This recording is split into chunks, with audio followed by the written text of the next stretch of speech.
Hey, what's up guys, it's your boy KCM What Ifs. Today we are gonna be reading Hashirama's Heir, or What If Naruto Was Hashirama's Successor.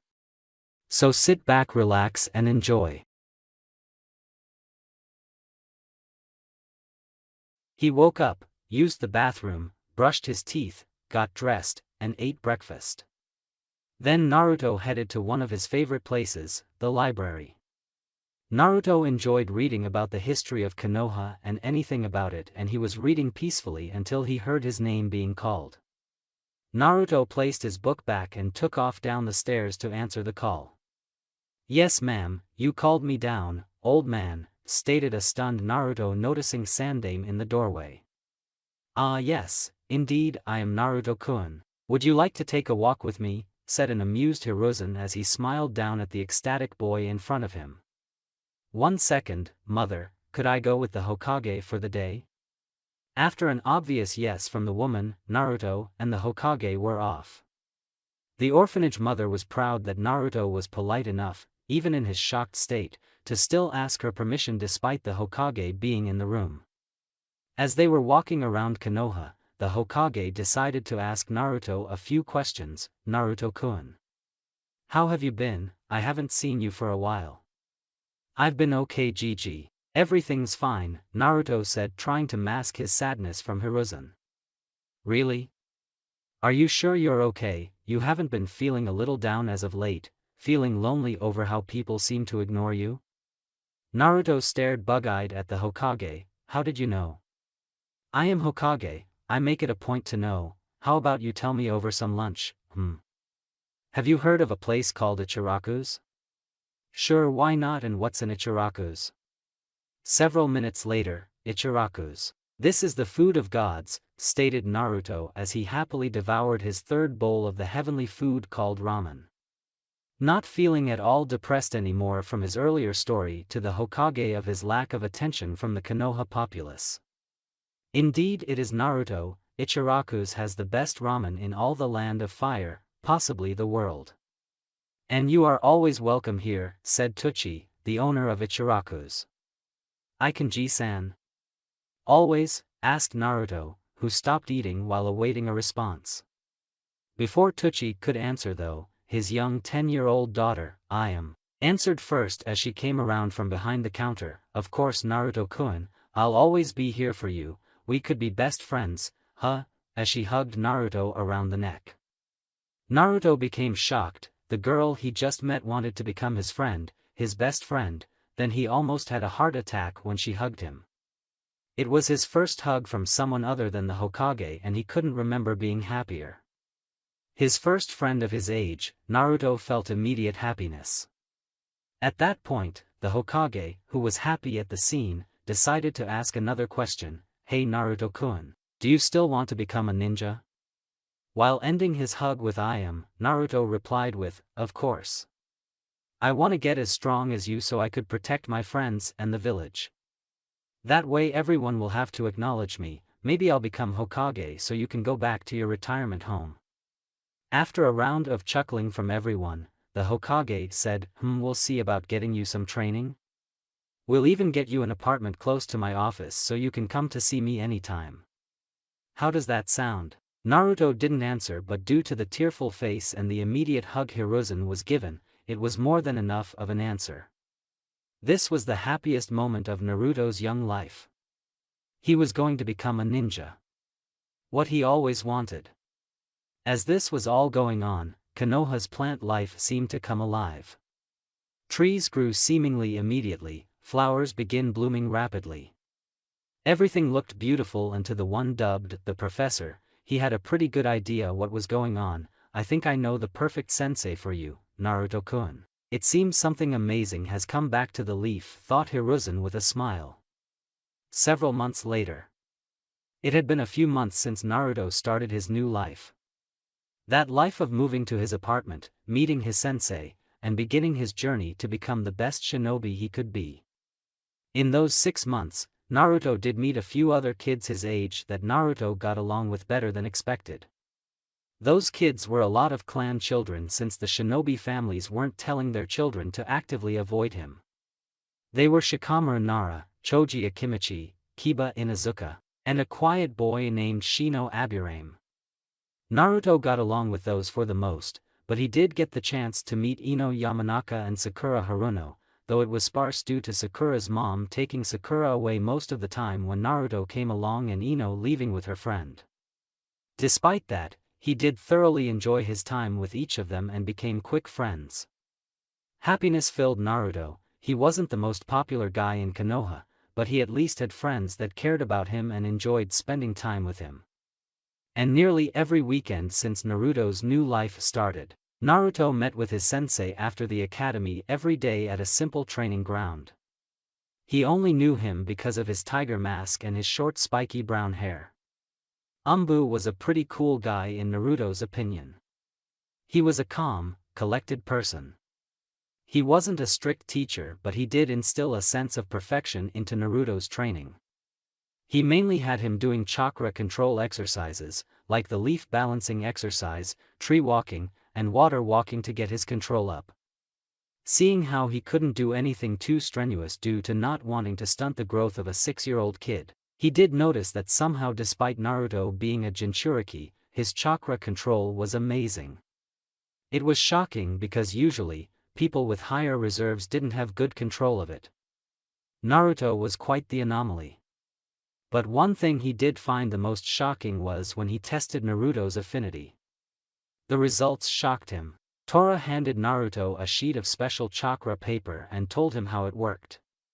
That when he channeled his chakra into it, it would either burn to ashes, Katon affinity, become soaked, Suiton affinity, crumble into dirt, Doton affinity, crinkle up, Raiton affinity, or split in half, Futon affinity. When Naruto did as instructed, the paper did something unprecedented. The paper split down the middle, creating two halves, then one side crumbled into dirt while the other side grew damp and became soggy. Whoa! Tora-sensei, does that mean I have 3 affinities? Stated an excited Naruto. As shocked as he was, Tora didn't allude to Naruto. He was an Umbu, he could handle shocks like this, but it was still impressive and you could tell from his tone when he said, yes Naruto, that is extremely rare and very impressive. It's so impressive I think I'll teach you 2 jutsu for 2 of your affinities since they are both identical to mine. But you first have to carry out elemental manipulation for both and we may even find some elemental manipulation on wind too, but for now, let's start with Doton. Tora handed him a leaf and told him to channel chakra into it and attempt to turn it into dirt. Alright Tora-sensei, I can't wait for it, I'm gonna steal that hat from the old man in no time. Naruto said as he began to channel his chakra. He did notice someone walking toward an abandoned-looking clan district. Hey, isn't that the Uchiha? Yes, it is. Sad what happened a couple of months ago with the massacre. Maybe it's best to stay away from him for a little while to let him cope with his loss. I couldn't imagine what he's going through, said Tora. Maybe you're right sensei, hopefully, he doesn't get too sad about it. But honestly, how could I know? That pain is unbearable I bet. Naruto said as he watched him walk down the path forgetting about what he was doing. Hopefully, but aren't you supposed to turn that leaf into dirt? Questioned Tori as Naruto's eyes widened. Hei-sensei. Naruto said as he began to concentrate once again. He continued doing this for a few hours making minimal progress, but progressed nonetheless until his sensei told him he had to leave. He did leave him with instructions to continue with his chakra control exercises and to keep at the leaf in his spare time. With that, he disappeared in a shunshin. That left Naruto to his own devices. Deciding that it was still too early to head home, Naruto went to the park to see if his friends were there. Hokage's office. While Naruto was hanging at the park, Tora arrived at the Hokage's office to give his report on Naruto's progress. Tora began with, Naruto still surprises me, despite having enormous chakra reserves, he still maintains amazing control over his chakra, it's quite unbelievable. But that wasn't the biggest surprise of the day. Normally these reports had little merit since Naruto was just beginning his journey and did not do anything of too much substance since he was still underage. But due to the last thing his umbu said, he was interested in hearing it. "Please tell me what it is," asked Hiruzen. It was hard to keep the smirk off his face as he stated, "I tested Naruto's elemental affinity today with chakra paper. I found out that Naruto has 3 chakra natures." Upon noticing the Hokage's dropped jaw, thrilled that he was able to tell him that info, he continued with, "Those 3 are wind, water, and earth." After a few moments of still being stunned, the Hokage stated, "It seems Naruto-kun is blessed with amazing abilities. You remember when we found out he was a censor?" Flashback. "Now Naruto-kun, are you ready to meet your sensei and begin your training?" asked the Hokage. Naruto closed the door to his apartment as he said excitedly, "Yes, I can't wait to become the best." With that, Naruto and the Hokage headed to a training ground located 15 minutes away from his apartment. They sat and talked for a few moments until Naruto abruptly stopped mid-sentence and looked to his left. A few seconds later, an umbu in a tiger mask appeared in a swirl of leaves. The Hokage noticed this and asked Naruto how he knew the umbu would arrive right there. What Naruto said shocked him. "I don't know, Gigi, I just kinda felt him coming and that was the direction he was coming from. I've always been able to do that, it's kinda weird. I also know what people are feeling too," said Naruto, unaware of what that meant exactly.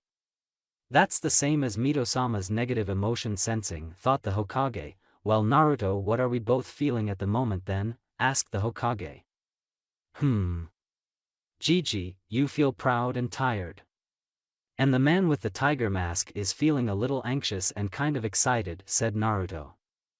A quick nod from the umbu, the Hokage said, "Naruto, it seems you're a censor with abilities I've seen in only one person." With a look of excitement, Naruto questioned, "Who? Who?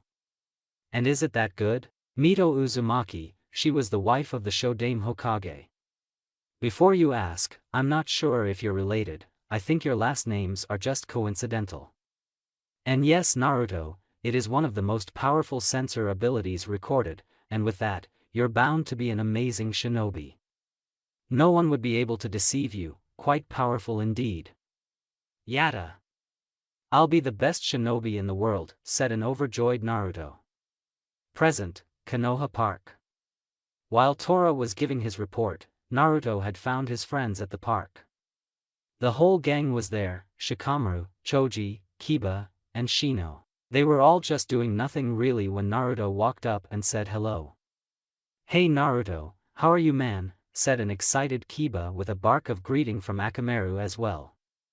"I've been great, it must be cool coming from clans like all of you do," said Naruto. "What do you mean and how do you know we are from clans?" said a curious Shikamaru as they never brought it up before. Naruto was too young to know about clans, right? Well, while at the orphanage, I did a lot of reading about the history of Konoha and it gave a detailed explanation of the more prominent clans of Konoha. Like the Nara clan that you come from Shikamaru, known for its use of shadows, producing geniuses, and it is part of the Ino-Shikacho combination. That Choji here is also a part of, he is from the Akimichi clan, whose physical prowess is unmatched with their expansion jutsu. I also heard they own a few restaurants around Konoha. Kiba here is from the Inazuka clan, known for their tracking ability and amazing taijutsu abilities, also for the tag team of them and their partners like Akamaru there. And finally Shino from the Aburame clan, who specializes in tracking and the capturing of their enemies. They use bugs in almost all of their jutsus and they are quite formidable in battle due to those bugs and their logic in formulating plans, explained Naruto. At the end of his explanation, the group of 4 had varied reactions. Choji was happy that Naruto didn't talk about his weight, Kiba was happy that Naruto knew the Inazukas were amazing, Shino gave a quiet nod of agreement, while Shikamaru was trying to figure out the enigmatic Naruto. Sometimes he was a regular, goofy kid but other times, Naruto had moments where he seemed like a ninja due to his knowledge and movements at times. But before he could say anything to find out more, Naruto had seemed to take off with Kiba in a race during his moment of thinking. Oh well, he had ample time to figure him out, why worry about it now? plus those clouds look appealing to him. Hokage's office. Well, at least Naruto's life has become better, wouldn't you say? Asked Hiruzen to no one in particular as he watched the scene from his crystal ball. From the window, the dog mask Umbu appeared. Yes, he seems happier and I'm glad for it.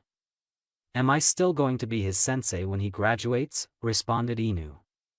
If all goes as planned, he'll be on the same team as Uchiha Sasuke so that you can teach them both. Minato, your sensei's legacy, and the last remaining loyal heir of the Uchiha clan. I couldn't find a better teacher and watcher of those two if I got to create him from scratch. But Naruto will continue to work with Tora, allowing you more time to focus on Sasuke and their third member. With that, Inu gestured a hand over his left eye. Sounds like a good plan. Well, if that is all, I'm off. Until next time, Hokage-sama. By Inu, I'll see you later, said the Hokage as he stood up and looked out over his village. While overlooking his beautiful village, Hiruzen couldn't help but think, I can't wait to see what the future holds for the Leaf Village. I'm sure it'll be one that'll go down in the history books. Time skip, 4 years later, Naruto age 10, nearing 11. A young, blonde-haired boy could be seen walking through the streets of Konoha. This young man was of good height for his age, 4 feet 8 inches tall.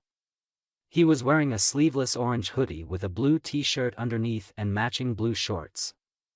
He also wore a blue wristband on each wrist and had on blue shinobi sandals to complete his outfit. On his face were 6 whisker marks, 3 on each cheek, that adorned his tanned skin. He had blonde hair that rivaled his hero, the Yondaime Hokage's, complete with the 2 bangs framing his face. All in all, he looked like a carbon copy of the Yondaime, except he had violet eyes that he unknowingly got from his mother. It had been 4 years since Naruto began his journey to becoming the best ninja he could be. His training was going great. Due to his sensei's training methods, Naruto had progressed well for his age. How could Naruto not be? He has had a personal Umbu teacher since the age of 6. When asked what he wanted to specialize in, Naruto told his sensei that being a well-rounded shinobi with abilities not lacking in any of the major categories was his goal. Being the best shinobi possible was the true goal, and Tora knew deep down that ninjutsu would become his favorite and the shinobi skill Naruto would be best at. Naruto had learned that he had enormous chakra reserves for a boy his age and frankly for anyone of any age. Mostly due to the fox in his belly and the intricate seal placed on him that slowly siphoned off the Kyuubi's chakra to mix into his own. Normally, when a person has a large chakra reserve, they would have terrible control over it due to the amount of chakra they have. Naruto was weird in that his control over his chakra was impressive, way too impressive for someone with his chakra level. It seemed he had luck on his side for both sides of the coin being dealt his way without any of their drawbacks. Naruto's sensei had, from day one, drilled into him how to better use shuriken and kunai. Tora taught Naruto how to throw them accurately, and how to throw them with speed and power. Even though he wasn't the most precise of shinobi, he could still hit a bullseye 8 out of 10 times with relative ease. After Naruto's 7th birthday, his sensei started to put him through physical exercises, still nothing that would halt the growth of his body. He had been given a workout to do and training weights to put on to build up his body. Naruto focused on speed as his main physical attribute. Naruto remembered reading in a book that the fastest shinobi is usually the winning shinobi. Plus the Yondaime was one of the fastest ninjas in history and he wanted to surpass him, so Naruto mainly worked on being quicker than his opponents. That's not to say his attacks lacked any power behind them. Naruto's progress in taijutsu was minimal. That being due to his teacher not being proficient in it since Tora was a ninjutsu specialist. So Naruto had only learned the katas for the basic academy style taught in the academy. Despite that though, Naruto found ways to stress his abilities better and added his mix to the style. That's what the academy style is for, just a basic set of katas that are malleable enough to change and suit one person better. Naruto could keep up with nearly any, if not all, Genin at this point if it came down to a taijutsu fight, and he still had 3 more years until he became one. Naruto's progress in genjutsu was kind of so-so. Naruto hadn't been able to use any of the genjutsu taught to him by his sensei, yet. He can detect them pretty easily up to most B ranks. Naruto could even break them with ease due to the enormity and potency of his chakra. Because Naruto's chakra had a presence alone. They discovered it when he first unlocked it. As the chakra came bursting out, Naruto created a small circle of spiderweb cracks in the ground beneath him. Naruto did not have any genjutsu in his repertoire yet, but he was certain by the time he graduated, he'd be able to use the few he was tasked with learning. Naruto truly shined in ninjutsu. He was a genius in the art. And with his 3 chakra natures, it was easy for him to use most elemental ninjutsu. Naruto first learned how to do the basic Academy 3, even the Bunshin no Jutsu, clone technique. Though it did take a few chakra control lessons to get it down to the required 3, Naruto had gotten so good at the Kawarimi no Jutsu, body replacement technique, that he didn't need to use hand seals anymore. Tora even taught Naruto the Shunshin no Jutsu, body flicker technique, and it was by far his favorite. Naruto was even trying to find a way to make the battle available by improving the speed of it. He hadn't gotten it there yet, but he would keep trying.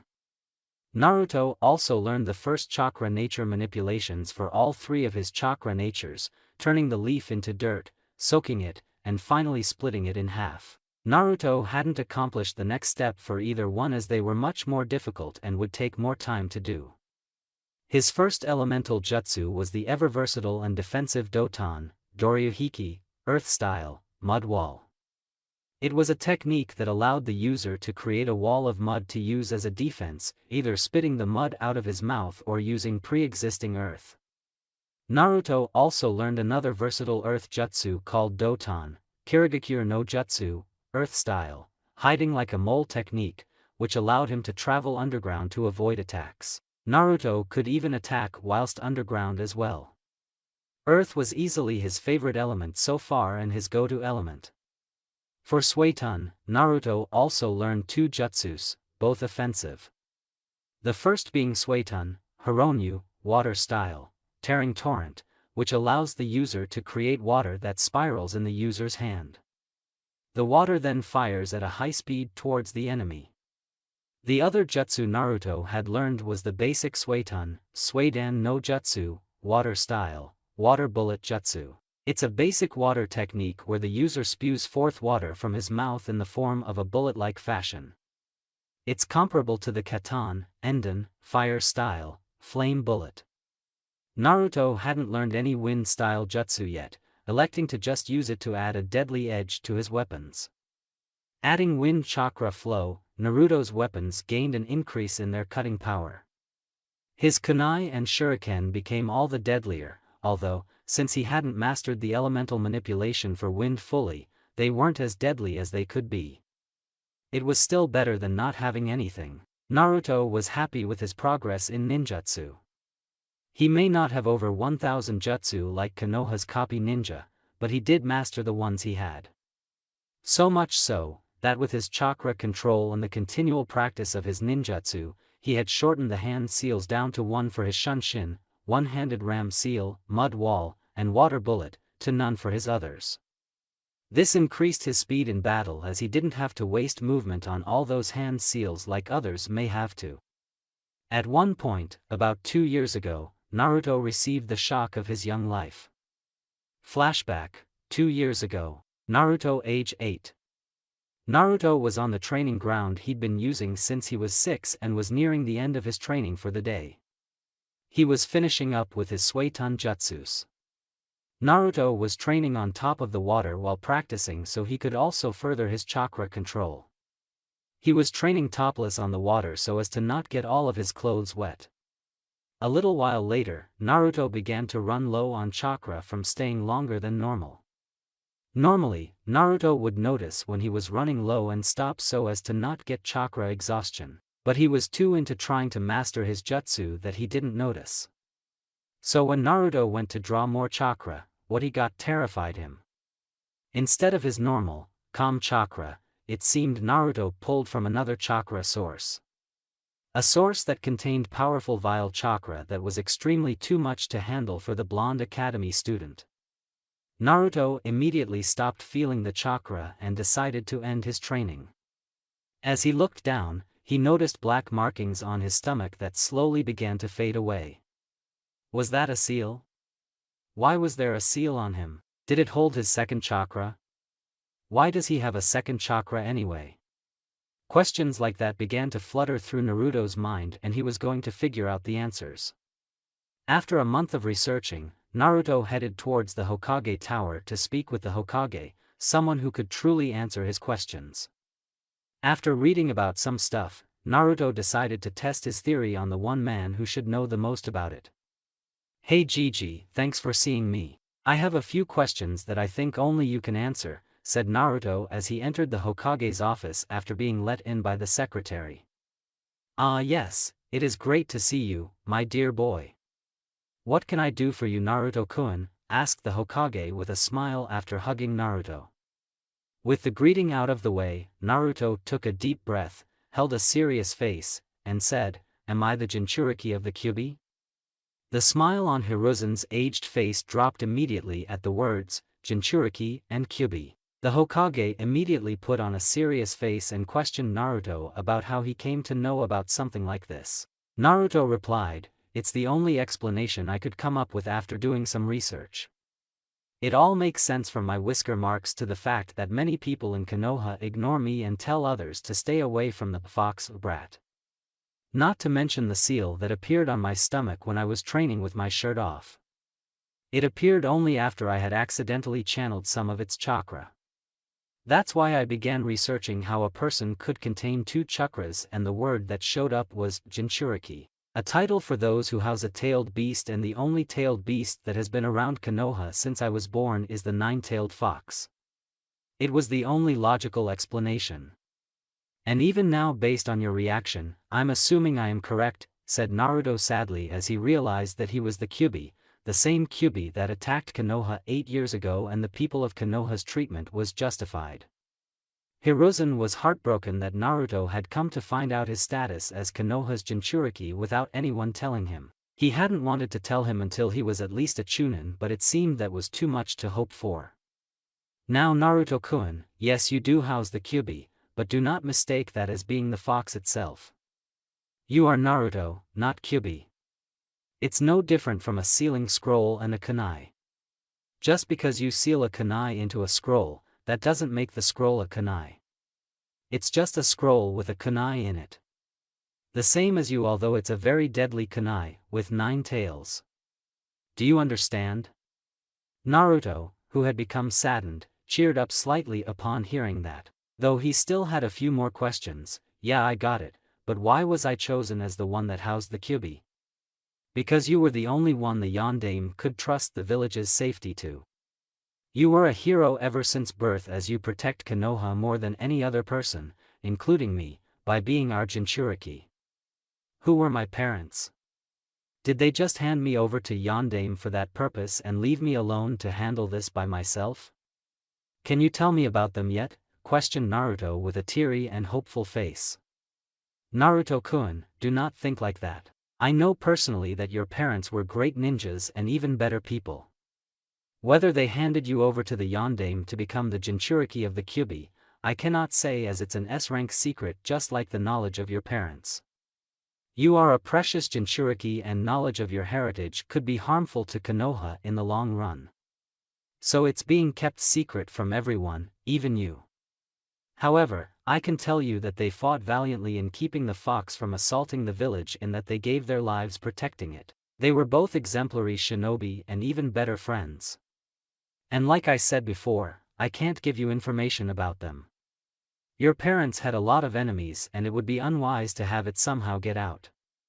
Other villages may find out and want to attack Konoha just to get rid of you," said the Hokage with a stern face that left no room for argument. "But I promise, when you're strong enough, you'll find out their names. Is that a deal?" Ah, they must have been awesome to have that many enemies and to give birth to the future greatest ninja ever. I can't wait for the day I get to find out who they are. I'm gonna hold you to your promise, old man, said a now motivated Naruto. One last question, can we go see the sunset from the top of the Hokage mountain, asked a now puppy-eyed Naruto. The Hokage said nothing as a smile came to his face. He placed one hand on Naruto's shoulder and they were off in a shunshin to the top of Yandame's head. As they were watching the sunset, they couldn't help but notice how beautiful the village looked at the moment. They sat in relative silence until Naruto spoke up suddenly. I want to protect this peace, said Naruto in a low tone. So low, that the Hokage barely heard him. You want to do what Naruto-kun does? I want to protect this peace, this beautiful moment, and how happy I can sense the village is. I want to protect it. I want to do everything in my power to keep this place like this. That's why I will be the Hokage, to keep this village safe. No matter what, I will protect my home and anyone who tries to harm it, whether they are my comrade, friend, or even my parents, I will show no mercy to them in defending it. Then I'll be able to show everyone that I'm Naruto, not Kyuubi. Then everyone will have to acknowledge me and start treating me like somebody important. I will become the Hokage and that's a promise. And I never go back on my word, that's my ninja way, spoke a highly passionate Naruto. The Hokage couldn't speak as he saw the face of the Shodai appear in Naruto's place during his speech. Naruto had just invoked in him the same amount of passion he had when Hashirama told him what it was to become the Hokage. It was incredible to see. The will of fire burned brightest in this 8-year-old child and he couldn't keep the smile off his aged face. Indeed you will, Naruto, indeed you will, thought Hiruzen to himself, and he finished watching the sunset with Naruto. Flashback end. Ever since that day, Naruto's training seemed to amplify due to the effort he put into becoming better. He took things more seriously and trained harder every day. Despite that, he still made time for his friends. Mainly through the academy, since they all entered at the age of 6. In the academy though, Naruto decided that he didn't need to show all of his abilities. Thus he established himself as one of the middle students in his class. He didn't feel it necessary to become the Rookie of the Year or anything for that matter, as it meant nothing to him. Plus he had read that information was one of the most powerful tools a shinobi could use, so he hid his power to not show too much. Naruto knew that he was by far the strongest of his age group even if no one else did. He was far more advanced than his classmates, even Sasuke. But Naruto knew that if Sasuke ever awoke his Sharingan, he could catch up to Naruto quickly. But what Naruto didn't know was that he had his trump card revealed that afternoon. After finishing his day at the academy, Naruto made his way to the training ground he had frequented since 6. Upon noticing that he was early, Naruto decided he'd get started anyway. After placing on his training weights, he began to go through a few physical exercises before his sensei arrived. After about an hour of just training, Naruto sensed his sensei approaching. He immediately stopped what he was doing to see what was on the agenda for the week. "Hello Naruto, how are you today?" said Tora upon arriving. After Naruto greeted back in kind, he continued with, "Now Naruto, your training has come out fantastic and as your sensei, I couldn't be prouder. With that being said, I have a new jutsu for you to learn and I think you'll be able to use it." Naruto began to immediately get excited at the prospect of learning a new jutsu. He would have another jutsu to add to his arsenal and it would further increase his battle capabilities. Are you ready? Good, here we go. This jutsu is an advanced version of the Bunshin no Jutsu, clone technique, where you'll be making a clone of yourself. Although unlike the standard clone, this will be a physical clone. With that in mind, the hand seals for the jutsu are tiger, dog, snake. Now you'll have to channel a bit of chakra into it as it does have a higher cost. Go ahead, try it until you get it, said Tora as he held an anxious air about him awaiting the results. Naruto remembered the hand seals easily and did them slowly one at a time. When he finished, He channeled a lot of chakra into the jutsu while thinking of making a clone of himself. When nothing occurred, Naruto looked confused for a moment and thought he did it wrong until his sensei told him to try again, as it was difficult to do. With a few pointers here and there from his sensei and an hour of steady attempts of the jutsu, Naruto finally got a result. An exhausted Naruto, for the 100th time in the past hour, flew through the hand seals for the jutsu and channeled a bit of chakra into it. Unlike other times, Naruto felt a pull at the back of his neck, but it went away as soon as it came. Thinking he should tell his sensei, Naruto looked up to his sensei, but his sensei was pointing behind him. Turning around, Naruto looked to see what his sensei was pointing at. He gasped at the sight of another him that had turned around at the same moment and gasped as well. It was him, and they seemed to mask each other perfectly. As if he was staring at a mirror. "It's me," shouted both Narutos at the same time. "You look awesome." "This is so cool," said both Narutos at the same time. They both then proceeded to get to know one another and found out they liked the same things ironically. An amused Tora looked at the sight of Naruto and his interaction with his clone, but when they started talking about ramen, he thought it had gone far enough. Naruto, Naruto, Naruto. Both Narutos got scared at the sight of their sensei having that creepy ghost teller light cast upon him. They were wondering where he pulled that flashlight from to get such lighting. "Now Naruto, you don't realize that what you have just done has only been accomplished by 2 people in the history of Konoha. Making a clone of myself? I've seen other people make clones of themselves all the time, how could only 2 people have done it?" questioned one of the Narutos, since he thought it was a bunch of bull. Tora chuckled a little as he said, "Naruto, that clone jutsu you used is the Moku Bunshin no Jutsu, wood clone technique. It's a solid clone of oneself made of wood. It can only be accomplished by those who have the Kekkei Genkai made famous by the Sandaime Hokage, Mokuton." At this, both Naruto's jaws hit the floor. This news surprised them since they knew all about the bloodline, having seen it in many books. The ability to convert one's chakra into life. Naruto was truly happy that he was connected to someone in some way. And a Hokage to boot. With this bloodline, it meant Naruto's lineage stemmed from the first Hokage. He was a Senju. He had a clan. A family. Naruto and his clone then proceeded to start celebrating together, completely forgetting their earlier exhaustion. "Does that mean I'm a Senju sensei? It's the only way, right? Bloodlines can only be passed down to those only with the same blood, right?" After receiving a nod from his sensei, Naruto continued in his moment of euphoria with dances and the whistling of a tune. He was Senju Naruto.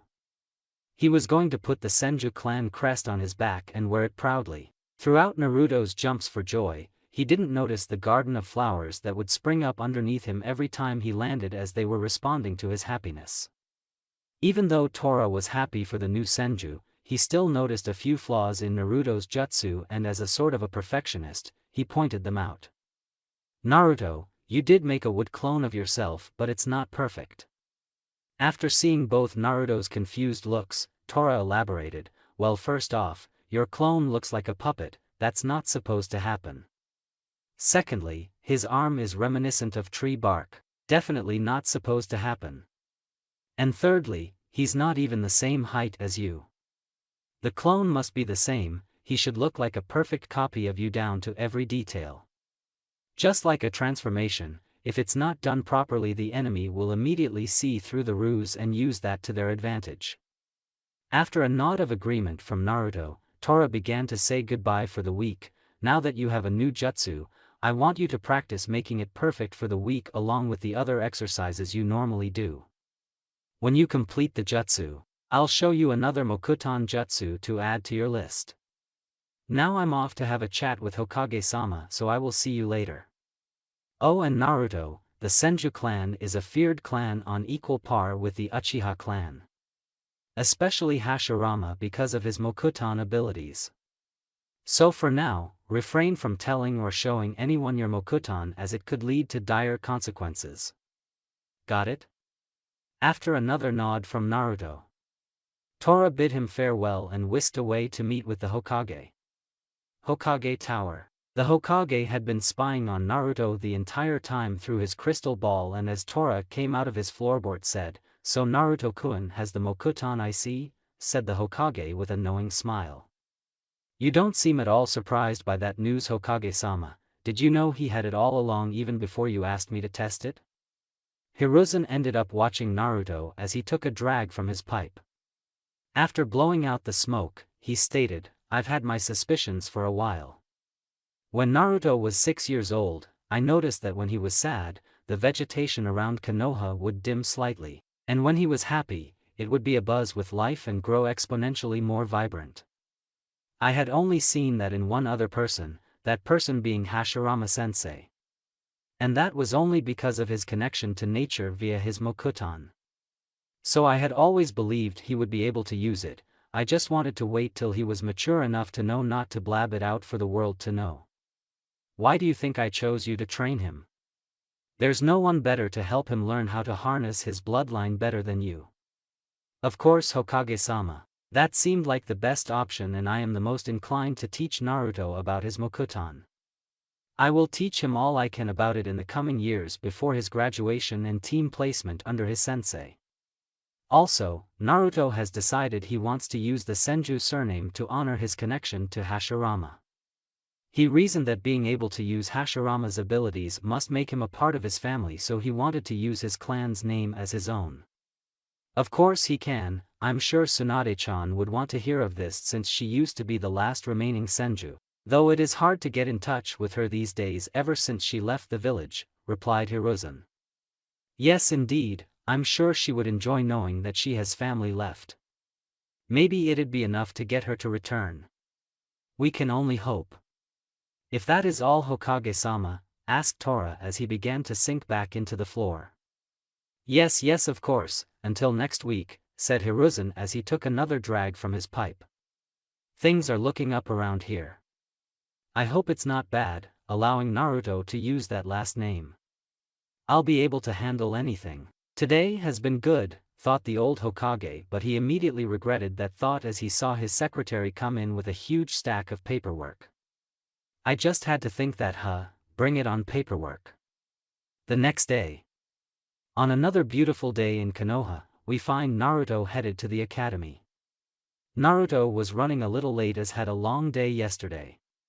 From revealing his bloodline to Tora, to his name change, to even the long process of putting the Senju clan emblem on the back of his hooded jacket. He soon arrived and knocked on the door to his class. After a moment, a voice was heard saying, "Come in." Naruto then strolled into class. As he walked in, he saw his teacher, Irika Umino, staring at him intently. Irika was a man of average height and build. He had black hair that he kept in a ponytail and a horizontal scar across his nose. He wore the standard Chunin outfit of Konoha, complete with a blue headband tied around his forehead. Irika is a kind-hearted man. Despite that, upon first seeing Naruto, treated him with indifference like most. But after a while, Irika became more friendly towards Naruto after seeing his interactions with his friends and talking to him himself. Despite Naruto becoming his favorite student, Irika still took no favoritism as he was ready to scold Naruto for his tardiness. "Naruto, why are you 15 minutes late to class today?" "Sorry, Irika-sensei, I had a crazy day yesterday. I found out I'm from a clan," said Naruto. Naruto was not the most popular kid in school. But everyone that got to know the gentle boy knew how amazing a person he was. They also knew that Naruto was a clanless orphan, so when he stated that he was from a clan, everyone's attention glued onto him as to find out which one. Upon noticing the looks from everyone, Naruto decided to elaborate as he turned around to show off his clan crest before speaking. "I'm a member of the Senju clan. From now on, just call me Naruto Senju." Normally such an announcement would be ludicrous, but the sealed note from the Hokage with approval lessened the doubts to nil.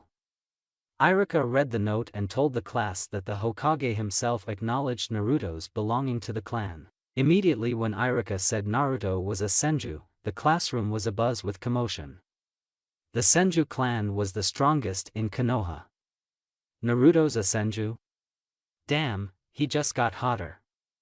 Troublesome. Amid all the commotion, Iruka faints upon hearing the shocking news from Naruto. Sasuke becomes slightly interested in Naruto. Sasuke knows all about the history of his clan and the Senju clan and the rivalry between Hashirama and Madara.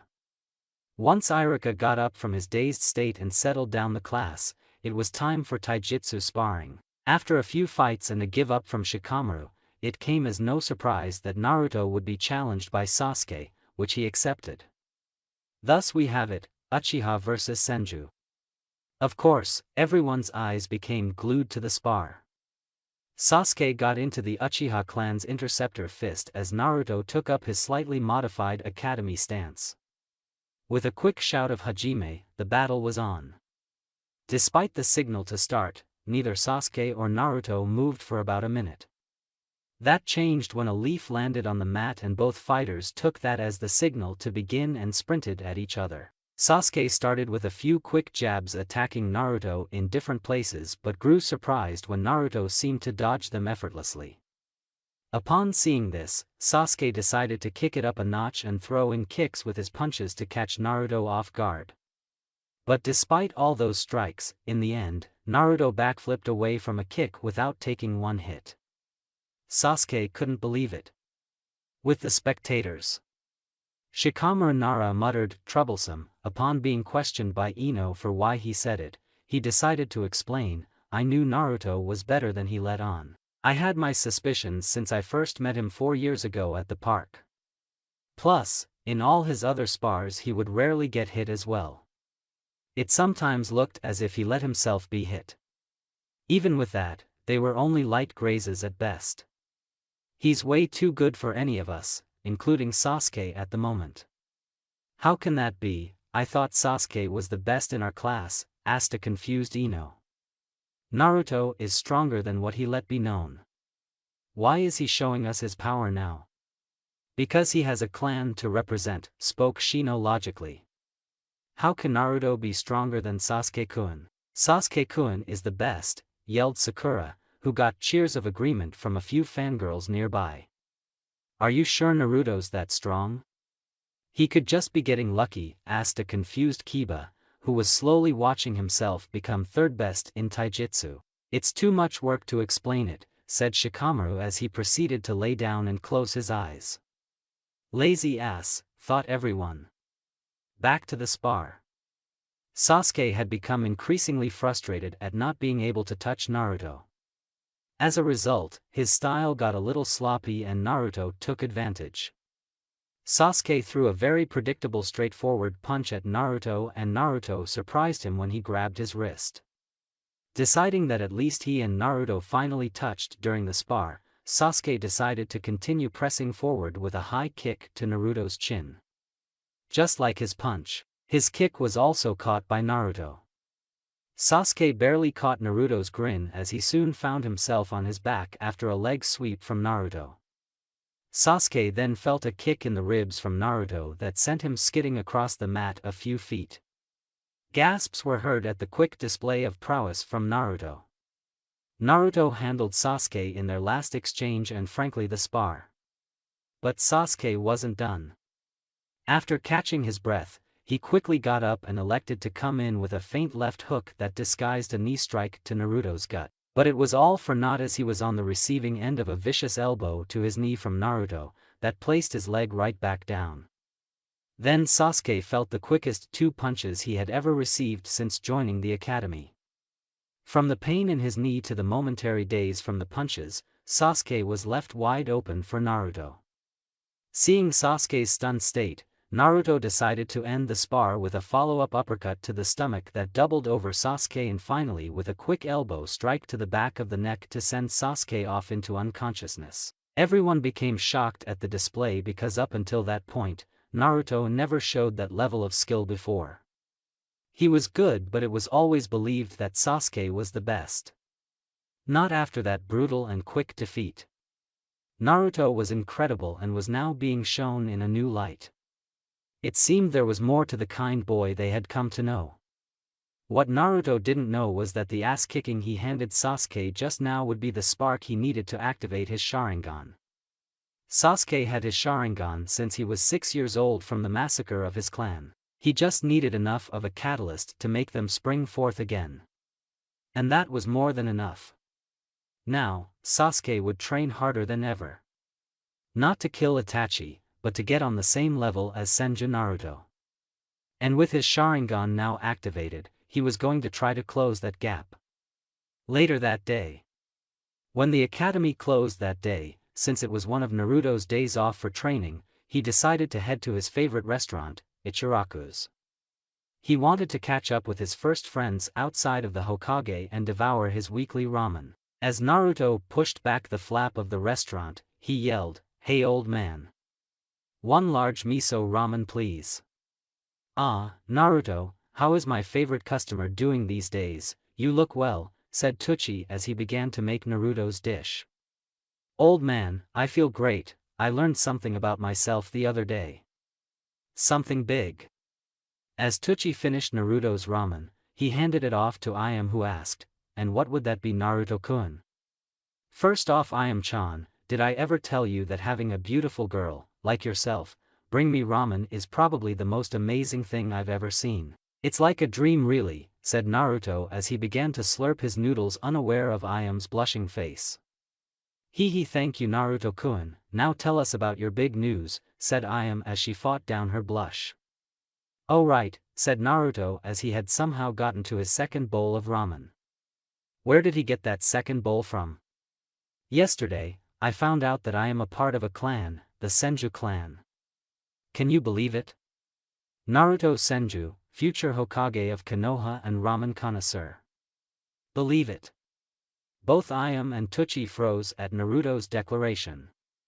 Senju, as in Hashirama and Tobirama, the first two Hokages, Senju?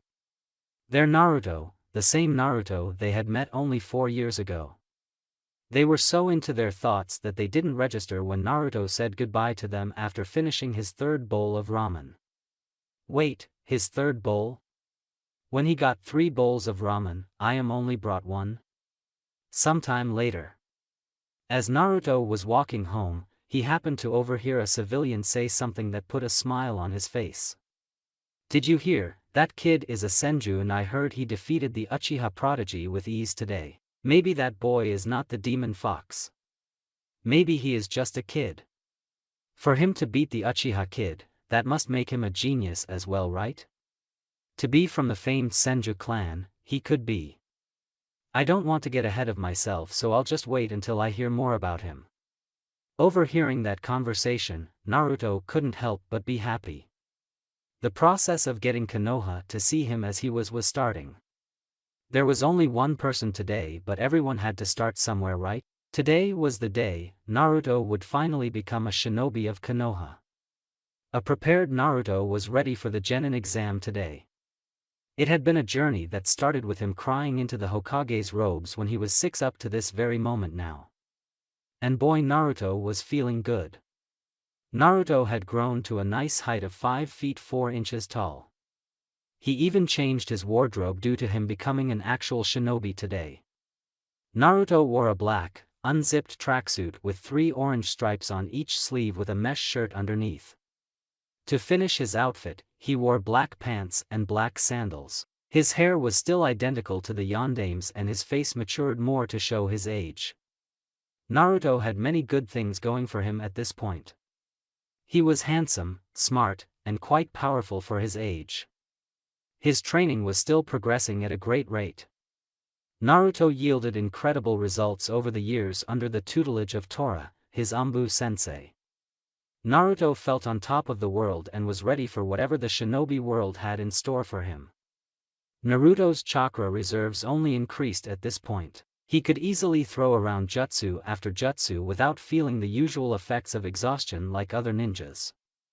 Naruto was a chakra monster, and it didn't help that his chakra control had only gotten better. It wasn't high enough to use something like Iryo ninjutsu, medical ninja techniques, which require precise chakra control, but it wasn't far off from it either. Naruto also found time to delve into fuinjutsu, sealing techniques.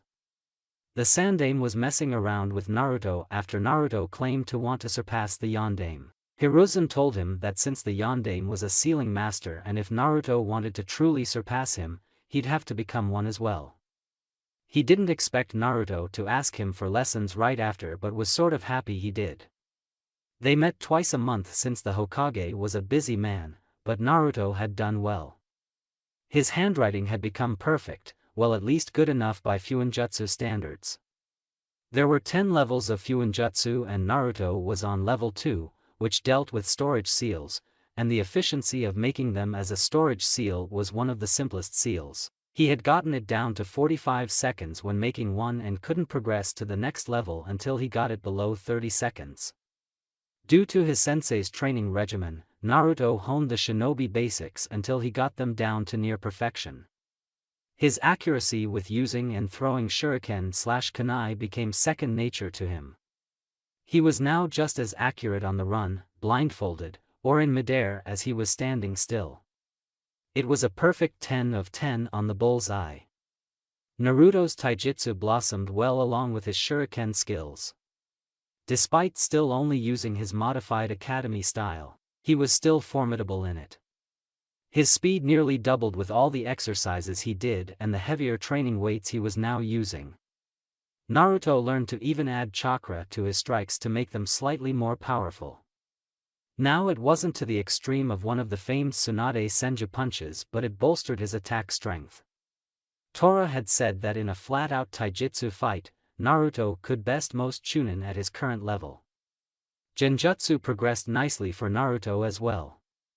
He finally got down the 2 genjutsu his sensei taught him, one of those being Magen, Jigaku Koka no Jutsu, demonic illusion, descending hell technique, which creates the illusion of a huge fireball falling from the sky toward the target.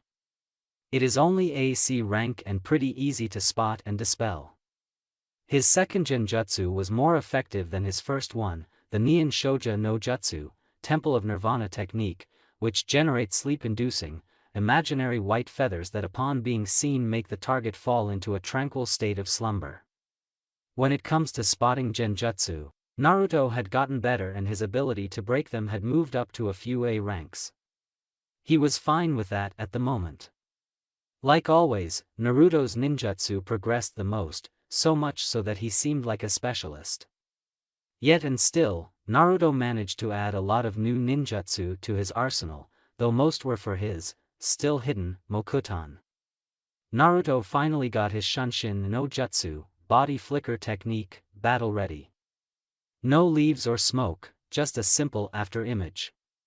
It couldn't catch keen-eyed or Chunin level opponents off guard but it was still something at least. On to his element progression, for Doton, Naruto added only one new jutsu to his list. That jutsu being the powerful Doton, Doryuden, Earth Style, Earth Dragon Bullet, which creates a mud dragon, which proceeds to rapid-fire mud bullets at a target. Naruto still favored Doton over Suiton and Futon and as such, used them the most. For Suiton, Naruto added another B rank like his Earth Dragon.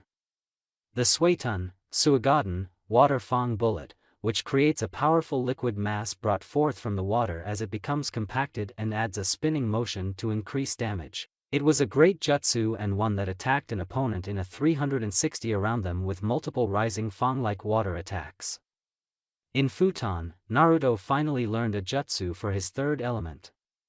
It was simple but a great technique that would grow as Naruto grew.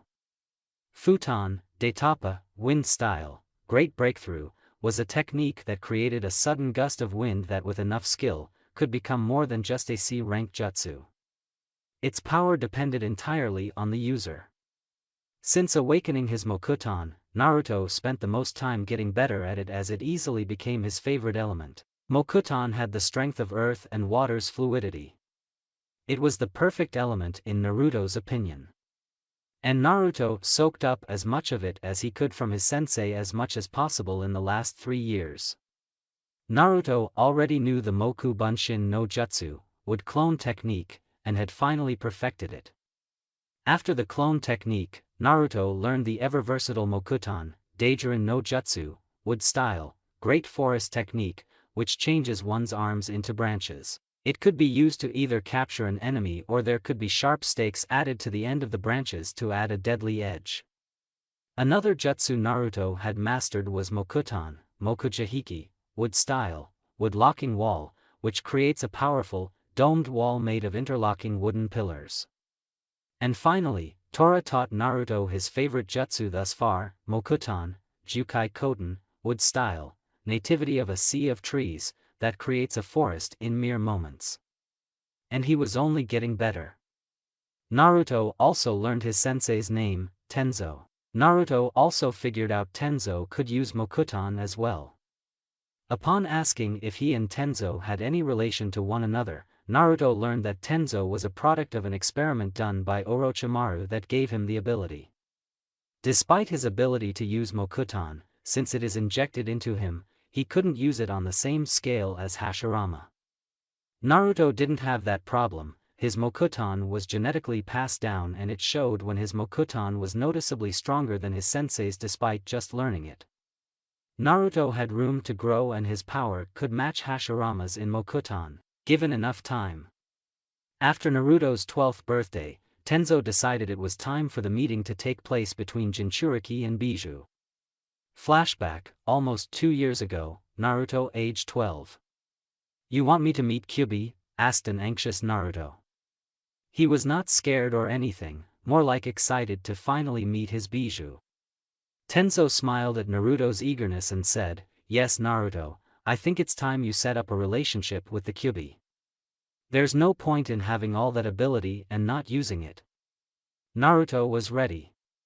There was silence for a moment. "How do I meet the Kyubi?" asked a sheepish-looking Naruto. Tenzo couldn't keep from chuckling at Naruto's expense. It's been said that when a Jinchuriki meditates, they can consciously enter their mindscape to interact with their Bijou, so that's what you're going to do. Have at it. So Naruto did as instructed and sat in the lotus position and clasped his hands together in a ram seal. After about 10 minutes of steady breathing, Naruto felt a tug in his mind. When he opened his eyes, Naruto noticed he was in a tunnel. Looking behind him, he saw a wall. So Naruto went down the only path, which was forward.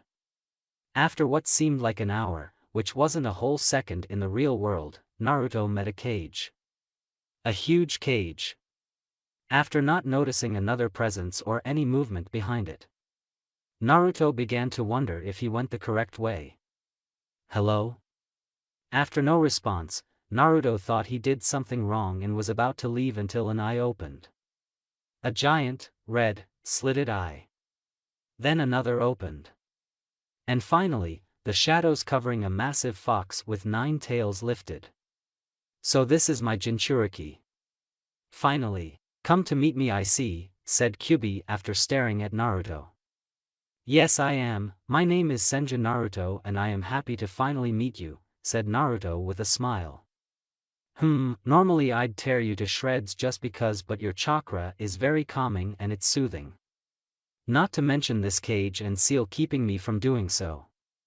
So in the meantime, I'll humor you," replied Kyubi as it placed its head on its crossed arms.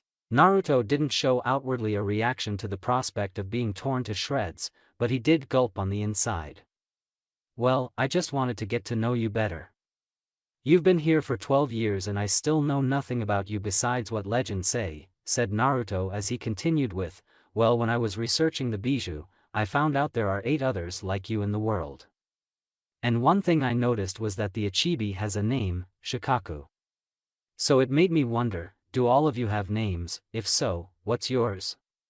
Kyubi was shocked. It had been able to hear what the boy's sensei had said this visit would be for and thought his Jinchuriki would just come in here demanding power.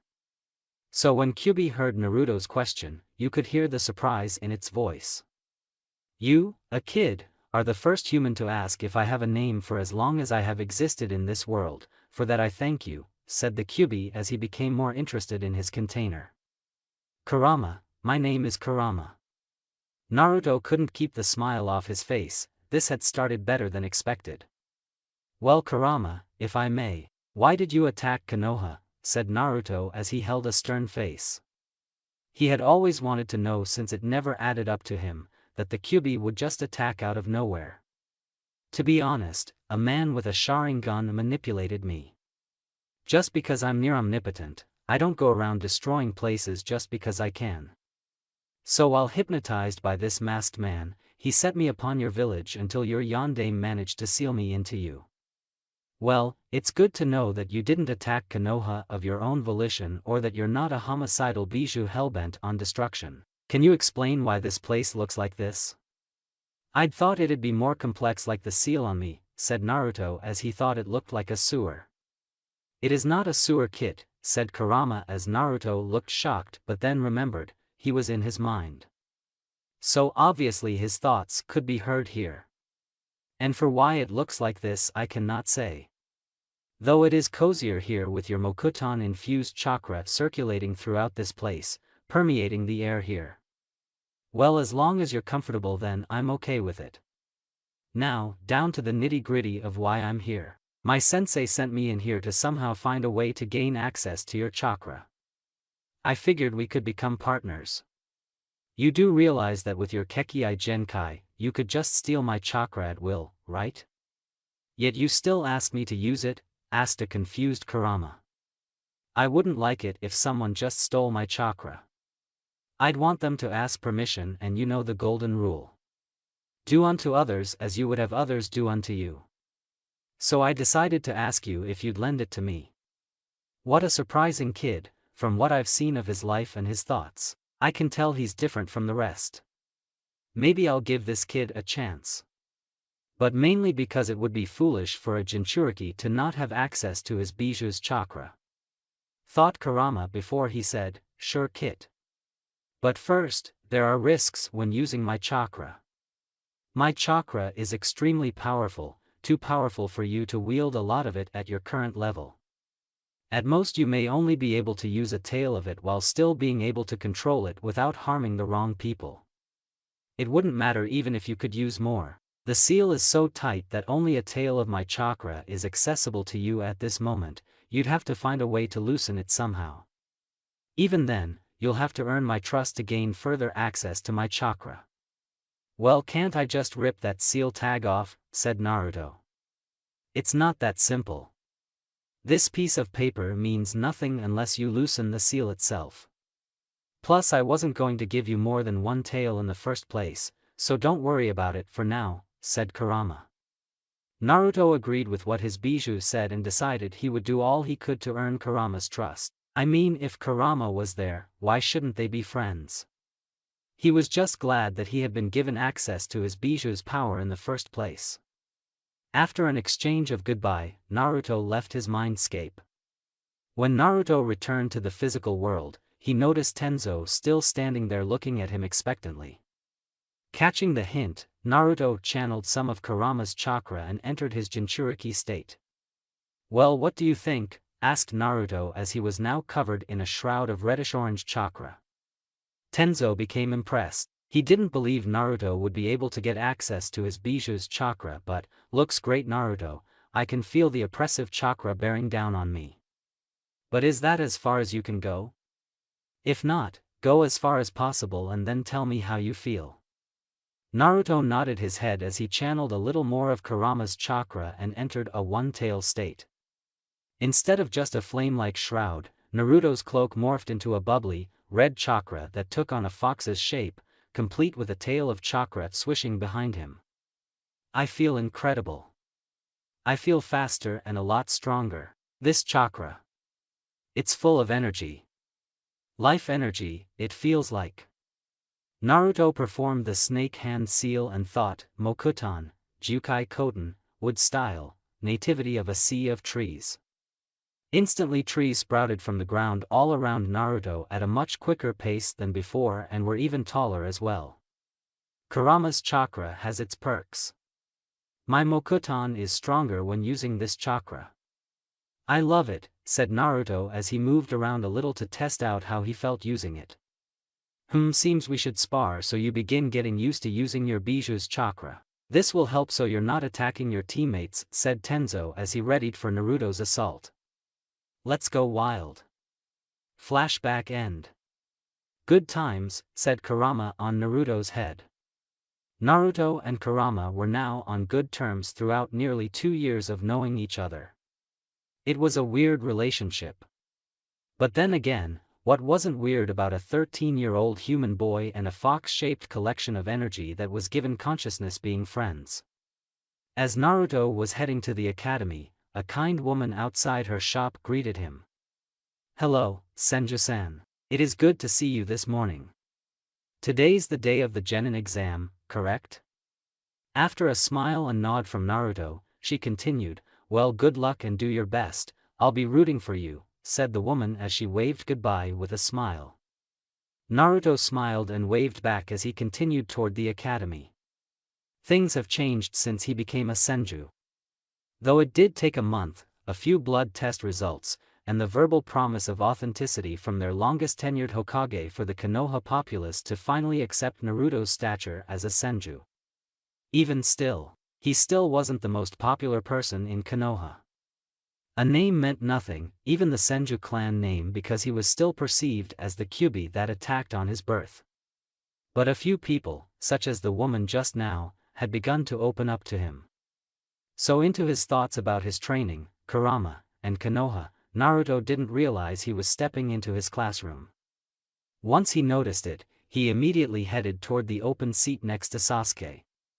Sasuke had opened up to Naruto after that beatdown he received that day 3 years ago. Sasuke had asked if he could train with Naruto and even thanked him for helping him awaken his Sharingan, even though it was accidental. After a few times of training with Naruto and getting to know him, Naruto and Sasuke had become good friends, best friends. Sasuke improved greatly while training with Naruto. The first thing Naruto taught Sasuke was how to walk through trees and water. Naruto claimed that his ninjutsu increased immediately after doing those chakra control exercises. Sasuke knew Naruto was right when he performed a katan, Gakakyu no Jutsu, fire style, grand fireball technique, and saw how much bigger and hotter it became. When Sasuke had reawakened his Sharingan, he still only had one tomo in each eye, but after sparring with Naruto and since Naruto didn't pull any punches against him, it evolved into its 2-tomo state. Sasuke had eventually started to hit Naruto in their spars. Though there was still a gap between their skill levels, Naruto was far stronger and Sasuke wasn't afraid to admit it. But they were rivals, Sasuke had to catch up, so Naruto came to sit down. The two shared a fist bump as they talked about the coming exam. "This is the day we start our journey as Konoha ninja, Sasuke," said Naruto to his friend. "HN," came the perfect response to anything from the Uchiha. "You ready? You won't freeze up again from having flashbacks?" asked Naruto as Sasuke had told him about the massacre. He was the first person who Sasuke shared his view of the story with since it happened. "Yeah, I'm fine. I'll be good. Can't have you trying to outshine me here. I'm the rookie of the year. Can't let that stop me from becoming a Genin," said Sasuke with a confident smirk. "PSSSH, I could still kick your rookie of the year ass, you know. Titles like that mean nothing in the real world," said Naruto in a challenging tone. Sasuke turned his Sharingan on as he stared at Naruto. "You want to test that theory now?" said Sasuke. "Ooh, so you got a pink eye with a pretty eye pattern. That doesn't scare me at all. Your body can't keep up with your eyes. I find that hilarious. To see a punch coming in super slow-mo and still know there's nothing you can do about stopping it." "HN," said the Uchiha as he began to get mentally prepared for the exam. Meanwhile, Naruto could hear Kurama chuckling in his mind with "pink eye" said repeatedly between laughs. Out of nowhere, a red and purple blur came bursting into the room at roughly the same time. "I win," came the shout of one Sakura Haruno as she stepped through the doorway with Ino by her side. "You wish, the only hope you had in winning was because your forehead gave you a reach advantage," came the snappy reply from Ino. "You're just mad because Sasuke wouldn't date pigs like you," rebutted Sakura. Before Ino could reply, one of the other civilian girls shouted, "Why would we want Sasuke when Naruto-kun is way cuter? Have you seen those adorable whisker marks?" As Ino mentally agreed and was glad that she didn't say the same thing, Ino had wanted Sakura to become better and she knew the competition would help, so that's why she kept going along with this whole Sasuke feud, even though Ino crushed on Naruto. Ino has liked Naruto ever since she was 9. One day, Naruto handed her the brightest purple lilac she had ever seen, and upon seeing it, noticed his eyes matched the lilac, which was her favorite color. She had found out that Naruto liked flowers and anything dealing with plants. She also got to spend time with him when he'd volunteer at her family's flower shop. The flowers always seemed to look better when he came by.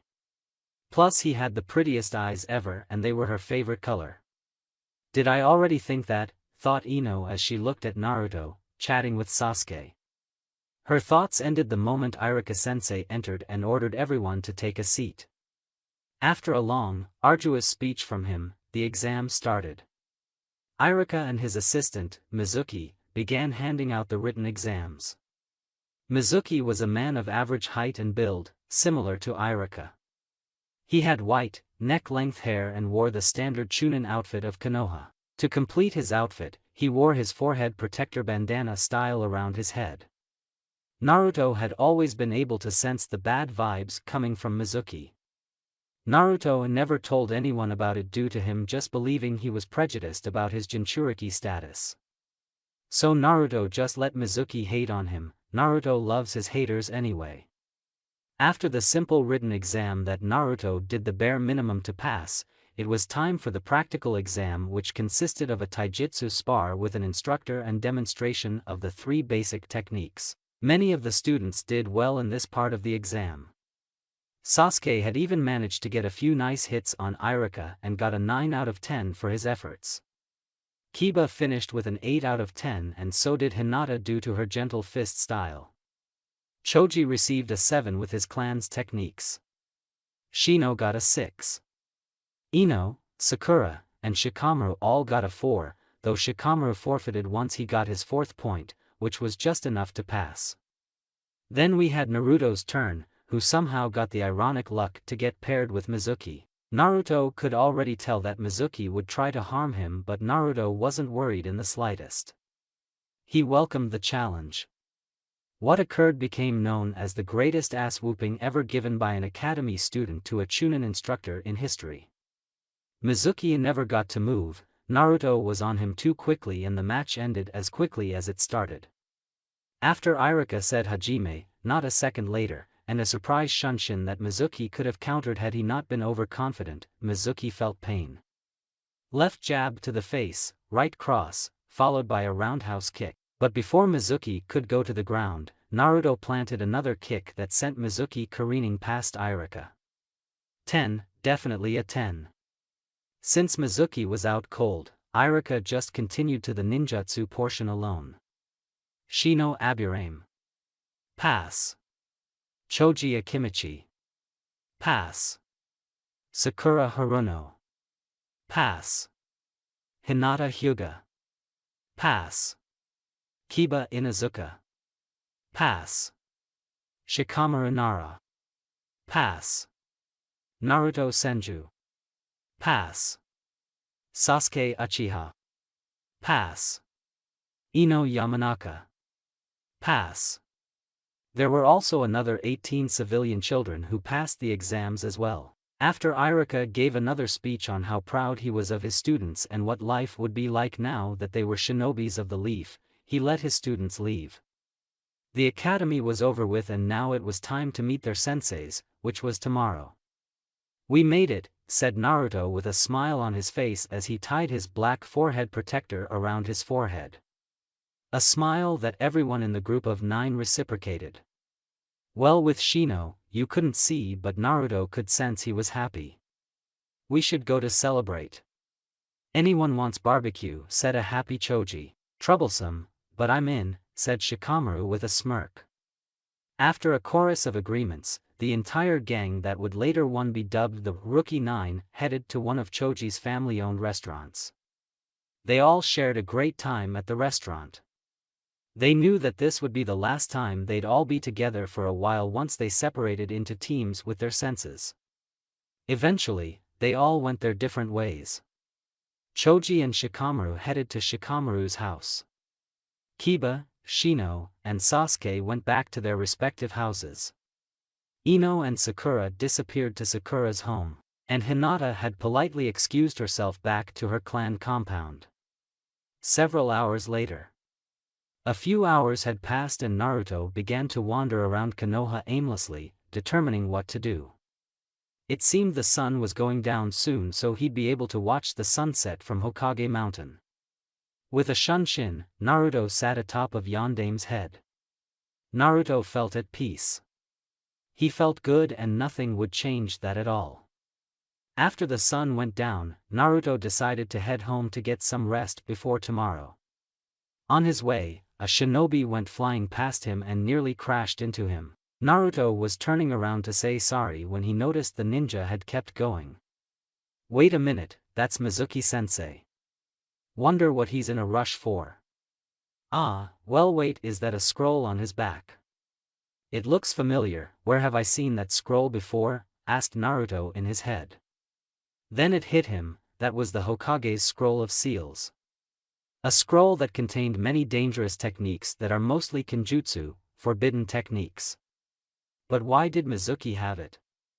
Why would Mizuki head outside of the village with that scroll? A scroll that only the Hokage could touch? Oh, he's stealing it and you're still sitting here trying to figure out what he's doing. It's obvious, said an irritated Kurama. Naruto had the decency to look sheepish. He made sure no one was watching him as he created a Moku Bunshin, wood clone, and gave it instructions to alert the Hokage. After taking care of that, Naruto immediately pursued Mizuki to stop him. Forest nearing edge of Konoha. Mizuki had never been happier in his lifetime. The forbidden scroll, he had finally gotten a hold of it. Now all Mizuki had to do was hand it to Orochimaru and he would get the power he sought. Mizuki started to get excited at how he was so close to his dreams. However, he halted when he saw the Kyuubi brat appear in front of him. Mizuki, said Naruto with a serious face. This night just got better, said Mizuki with a sadistic laugh.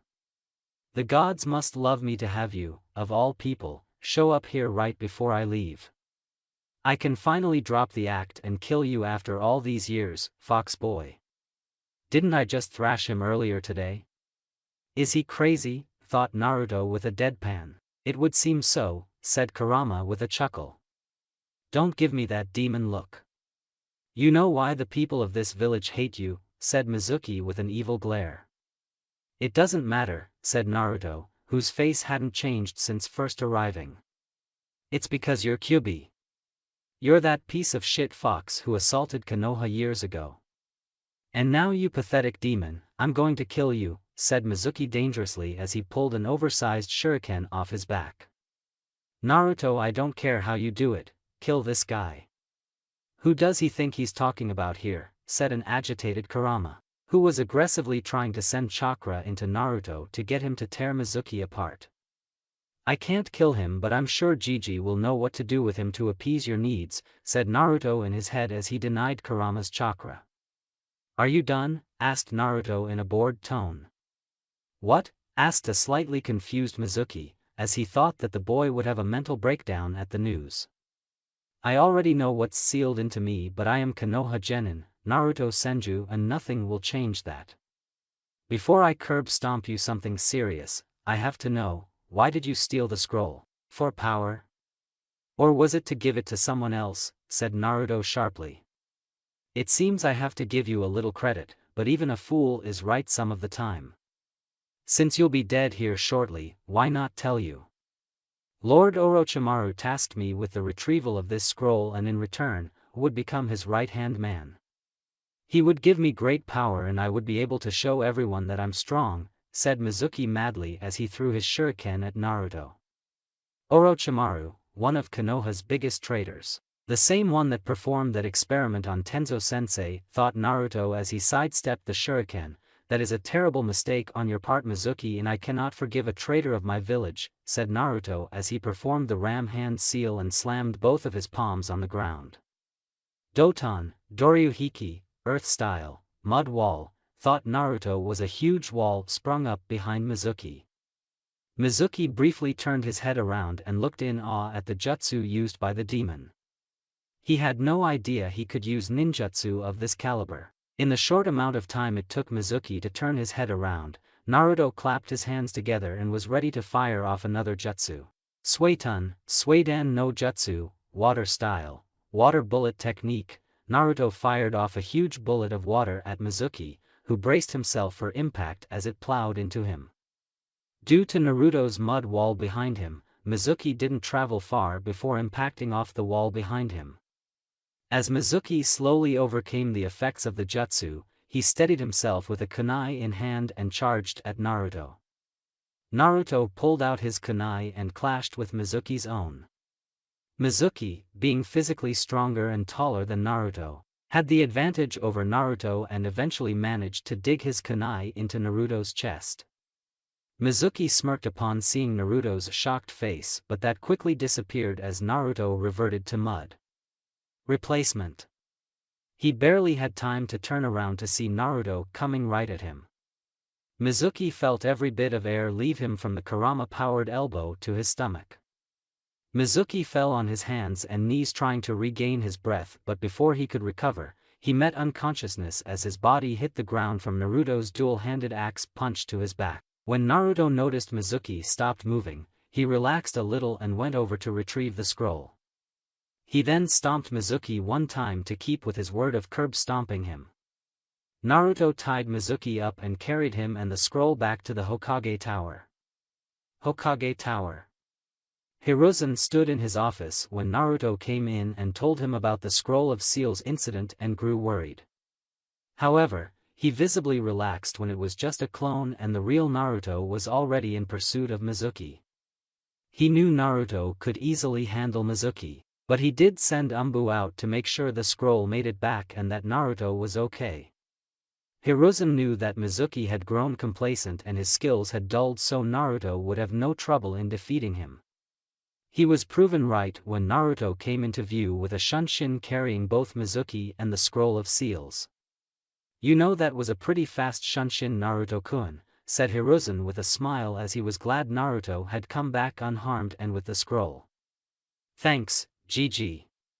Well, I caught Mizuki, beat him down, and brought back the scroll," said a cheery Naruto as he fist-bumped his clone, who then dispelled itself.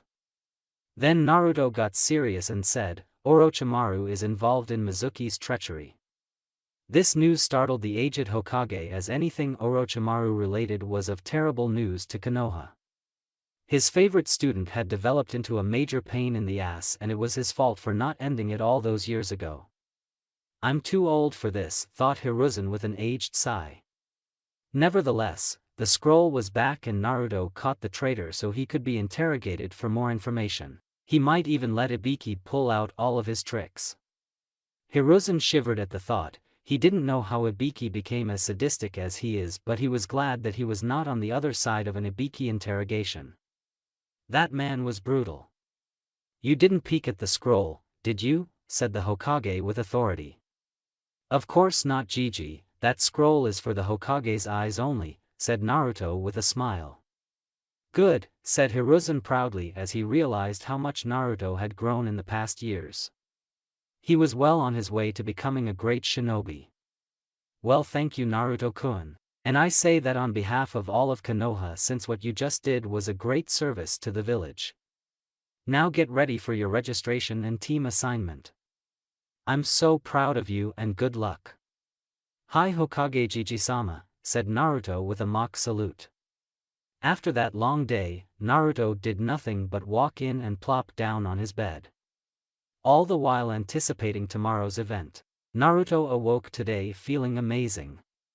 Today, it'd all be official. Naruto would register, then head to the academy to meet his Jonin sensei.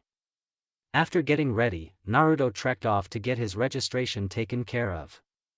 After the short walk and getting his ninja face on for his photograph, Naruto headed in to give his papers to the Hokage. "Hey Gigi," said a happy Naruto after spotting Hiruzen decked out in his Hokage attire as usual. Hiruzen smiled upon Naruto's arrival. Naruto seemed to always brighten people's days, or at least his. Hello Naruto-kun. I see you have your ninja registration, he said as he held out his hand to grab Naruto's papers. Well, Konoha Genin, Naruto Senju, ninja registration number 012607, you are official and looking good there my boy, said Hiruzen with a warm smile. Before Naruto could reply, he sensed someone coming toward the door. After a few seconds, that person came flying through the door wielding a paper shuriken. The assailant had short, spiky brown hair. He wore a yellow shirt with Konoha's symbol on it in red, gray shorts, and a long blue scarf. He was a kid, who couldn't be older than 8. Today's the day old man, shouted the kid as he charged at Hiruzen. However, 2 steps in, he tripped on his oversized scarf and fell flat on his face. Sandaime sighed as he stated, Naruto, this is Konohamaru. He wants to defeat me in a battle to earn the Hokage title. That was the most pathetic attempt at beating someone I have ever seen, said Kurama watching the scene in amusement. Naruto mentally nodded at Kurama's claim. And eventually, after that moment of shame, Konohamaru had gotten up and pointed an accusing finger at Naruto. You tripped me. I was this close to beating the old man but you had to ruin it, said Konohamaru in a murderous tone. You tripped on your scarf. I had nothing to do with your failure just now, said Naruto, confused about how he got into this predicament. Another person entered the room, cutting Naruto from his musings. Honorable grandson, came the voice from a man named Ebisu. Ebisu is a Tokubetsu Jonin, special Jonin, of the leaf who wears the standard outfit of Konoha shinobi without the flak jacket. He also dons a pair of black sunglasses and wears his forehead protector bandana style. He is also known throughout the Konoha shinobi populace as a suck-up, and as such brown noses those above him or those with enough significance. Since he only heard Konohamaru yelling and didn't realize he was talking to the Senju boy, he said, You scoundrel, what did you do to Sandaime's grandson? Upon hearing that declaration, Naruto's eyebrows raised slightly as he looked back at Konohamaru. Konohamaru smirked when he saw Naruto's face and expected he'd kiss his feet like everybody else upon realizing who he was and how Sandaime was his grandfather. I did nothing to Konohamaru here. He tripped on his scarf. And I could care less if he's Sandaime's grandson. That means nothing to me whatsoever. Titles like that are pointless and, even if we were going by that, he'd lose as I outrank him being related to 2 Hokages, said Naruto, who waved goodbye to the Hokage and disappeared via Shunshin. This got varied reactions around the room. Hiruzen watched the scene pleased as he knew Konohamaru liked being called Konohamaru and not honorable grandson. He had a name. Konohamaru was staring in awe, not because of who Naruto's ancestry was, but because he called him Konohamaru and not to mention how cool he looked vanishing like that. Ebisu became shocked. If he had known it was Senju-sama he was speaking to, he would have changed what he said to him. Naruto appeared at the academy, where he trotted into his class and took his usual seat next to Sasuke. After an exchange of greetings and since he was so early, Naruto decided to take a nap. After about 20 minutes, Iruka walked in to give out the team assignments as Sasuke woke up Naruto. Beginning today, all of you are real shinobi. But you're still merely rookie genin, the hard part hasn't begun yet. Now you will soon be assigned duties by the village. Today, we will put you in your 3-man team and assign each team a Jonin sensei. You will follow their instructions from this point on, said Iruka with a proud smile as he gave out the team assignments. Naruto could care less about any team that wasn't his or one of his friends, so he didn't care until he heard his name called and was happy with the team. Team 7 is Naruto Senju, Sasuke Uchiha. Mentioning those 2 names, it seemed every girl in the room who hadn't been picked yet sat hoping for placement with the 2 hottest guys in their class. Sakura Haruno. Your sensei is Kakashi Hatake. Yes. Love prevails overall, said Sakura as she fist-pumped the air for being with Sasuke. There were also some incoherent mumbles of bullshit, not fair, and foreheads with my man. Irika continued after quieting down the class. Team 8 is Shino Aburame, Kiba Inazaka, and Hinata Hyuga. Your sensei is Kurinai Yuhi. Team 9 is still in circulation, so Team 10 is Choji Akimichi, Shikamaru Nara, and Ino Yamanaka. Your sensei is Asuma Sarutobi, and with that said, Irika bid them all good luck and farewell as their senseis would arrive shortly. 2 hours later. One at a time, each Jonin came to pick up their team right after Irika finished speaking. However, it had been 2 hours and Team 7's sensei hadn't arrived yet. Sakura was fuming at this point, wondering why he hadn't shown up. Naruto remained calm and even shut his eyes to sleep some more. Sasuke was in between each of them. He was calm like Naruto, but his eyebrow twitched every few seconds to show his irritation. I don't care if this guy's a Jonin. Who the hell is 2 hours late? Shrieked a practically seething Sakura as she ground her teeth together. Naruto opened his eyes as he said, Sakura-chan. You're loud again. Sakura blushed with embarrassment. Naruto had told her she shrieked at times, and after everyone's agreement, she had begun to try to tone it down, though she still had outbursts occasionally. Shortly afterward, Naruto perked up slightly and stared at the door. A few seconds later, a man with gravity-defying, silver hair came through the door. He had on the standard outfit of Konoha shinobi along with a face mask that covered his nose down. He also wore his headband around his forehead, though it slanted down to cover his left eye. Team 7? After a nod, he said, my first impression of you guys, you seem like a nice bunch. Meet me on the roof in 5 minutes as he disappeared in a puff of smoke. Naruto, Sasuke, and Sakura made their way to the roof to meet up with Kakashi. Once they arrived, they noticed their sensei was reading an orange book. He looked as if he was oblivious to his surroundings, but Naruto could see the critical eye he had on them. After Kakashi noticed everyone was ready, he began. Glad you all made it. Now, how about we start by having you all introduce yourselves, said Kakashi as he put his book away. What should we say? Asked Sakura. How about your likes, dislikes, dreams for the future, and your hobbies, answered Kakashi with a bored tone. Could you go first? As an example, said Sakura with a smile. Kakashi let out a sigh, fine. My name is Kakashi Hataki. I do not want to tell you my likes or dislikes. Dreams for the future. I have many hobbies, said Kakashi as he pointed at Naruto to go. Naruto grew disheartened as he only learned his sensei's name but smiled at it being his turn to introduce himself. My name is Naruto Senju. I like ramen, forests, and gardens. I dislike the 3 minutes it takes to make ramen and traders. My dream for the future is to surpass all the Hokages and protect this village. That way everyone has to acknowledge me. Hobbies? I have a bonsai tree in training, said Naruto, still smiling.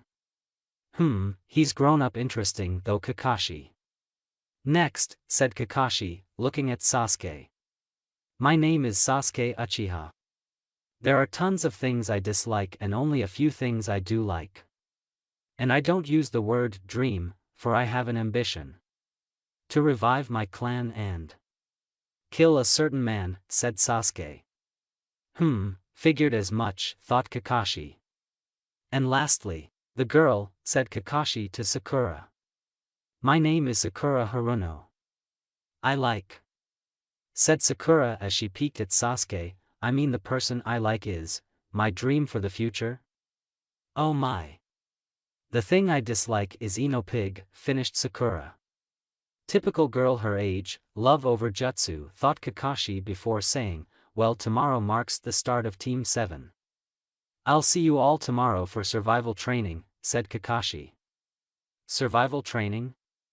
But didn't we do enough training in the academy? Kakashi-sensei asked a confused Sakura, who also had looks of confusion from Naruto and Sasuke. This training is different. I will be your opponent, but that is not all. This is an exam in which only 9 out of the 27 graduates will pass. It has a 66% failure rate. said Kakashi with a chuckle at his genin's faces of shock. You will meet me at 8 tomorrow morning. Bring your shinobi gear, and I suggest not eating breakfast, said Kakashi, and before anyone could ask him any more questions, he vanished in a poof. Naruto pondered those words before he too told his teammates goodbye and left via a shunshin. Sasuke decided to do some more training for tomorrow, and Sakura just headed home to also prepare for tomorrow as well. It will be a big day. The next day, 11 a.m. The next morning, it had been a long 3-hour wait as Naruto, Sasuke, and Sakura arrived at 8 awaiting their sensei's arrival. Sasuke stood leaning on a tree scowling slightly as he waited. Sakura was inwardly fuming again. Naruto meditated as he waited, still racking his brain over what Kakashi said yesterday. Naruto then opened his eyes as his sensei appeared several seconds later. "You're late," came the yell from Sakura as Sasuke and Naruto agreed, although less vocal than their pink-haired teammate. Upon noticing the questioning looks from his genin, Kakashi explained his tardiness. "I was on my way here when I saw a black cat cross my path. I didn't want bad luck, so I took a long way around," said Kakashi in a tone that seemed that he was completely honest. Sasuke and Sakura immediately recognized the horrible lie. However, Naruto immediately understood, he wouldn't want bad luck either and probably would have walked around as well. "Okay, it's set to noon," said Kakashi as he pulled a clock out and sat it on one of the training posts. He then took out 2 bells and said, "Here are 2 bells. Your task is to take one of these bells before noon. Those who cannot get a bell, get no lunch. Not only will I tie you to a stump, I'll eat your lunch in front of you," continued Kakashi as his 3 student stomachs rumbled. That's why he said not to eat, thought Naruto as he was slowly concluding today's training. You only need 1 bell. And since there are only 2, I will tie whoever does not get a bell to this stump here. Also, that person fails and will go back to the academy. Meaning at least one of you will be going back no matter what. You may use any ninja tools you have. I recommend coming at me with the intent to kill, otherwise, you won't get a bell, said Kakashi as all of his genin got ready. After Kakashi said to start, all 3 of them immediately scattered. After a few moments of nothing, he pulled out his book and proceeded to read. Several minutes passed by and Kakashi just shrugged as he continued to read his book. They'd have to come for him anyway. Sasuke was hiding in some trees watching Kakashi with a scrutinizing eye, trying to find the best time to strike Kakashi. He then felt a presence behind him. "Naruto, what are you doing here?" whispered Sasuke. "We need to find Sakura. I have something I need to tell you both," said a completely serious Naruto as he took off to find Sakura. Sasuke would have argued had he not seen the seriousness from Naruto and promptly followed him. After a few minutes, Naruto and Sasuke landed near the underbrush where Sakura was hiding. After making her come over to them, Naruto started. "This test is bullshit," said Naruto, completely confusing Sakura and Sasuke. "What do you mean, Naruto? And hurry up, you're wasting my time." "I need to get one of those bells," said Sasuke, irritated that Naruto still hadn't got to the point yet. "Sakura-chan, what is the standard genin team in Konoha?" asked Naruto. After a prompt 3 genin, 1 jonin answer from Sakura, Naruto continued, "Thank you, with that in mind. That makes this test even more bull. We are never going to take on a jonin in a battle coming freshly out of the academy. Gigi wouldn't allow it in the real world. It just doesn't happen, so why now? The only way our chances would rise is if we work together, and even then the chances are still near 0, said Naruto as Sasuke and Sakura listened intently to their friend speak. As it was rare when he did speak like this, but usually his analyses were pinpoint. Kakashi said this test had a 66% failure rate. Meaning only 9 of us will pass. From what Sakura says, you can only have 3 genin teams, full genin teams. That means this test is about teamwork, not getting the bells, said Naruto, completely confident in his deduction of this test. So we need to work together, and in the case that I am wrong, you can both have the bells. I don't mind doing another year. Sasuke and Sakura merely nodded their heads. They weren't completely convinced but figured that, working together with Naruto, they had a better chance of getting the bells than working alone, especially since Naruto would willingly fail for them. So after a quick plan from Naruto, they set off to face Kakashi. Several minutes later, Kakashi still stood in the same spot since the beginning of the test. He lowered his book slightly to see Naruto standing in front of him. "You know it's basic shinobi knowledge to hide one's presence and strike from blind spots, right?" said Kakashi as he put his book away. He knew how good Naruto was.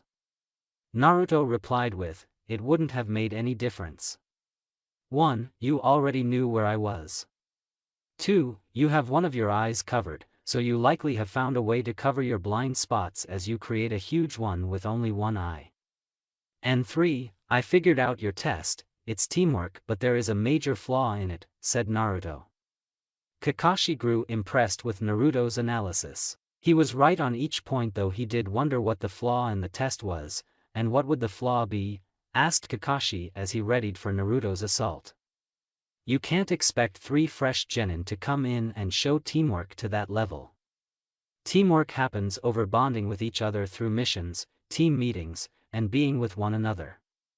Though it is a great test to find out if a team holds the will of fire, it's still difficult to do all of that in just 1 hour," said Naruto as he placed a hand in the half-ram seal. Naruto performed a shunshin to begin his assault on Kakashi.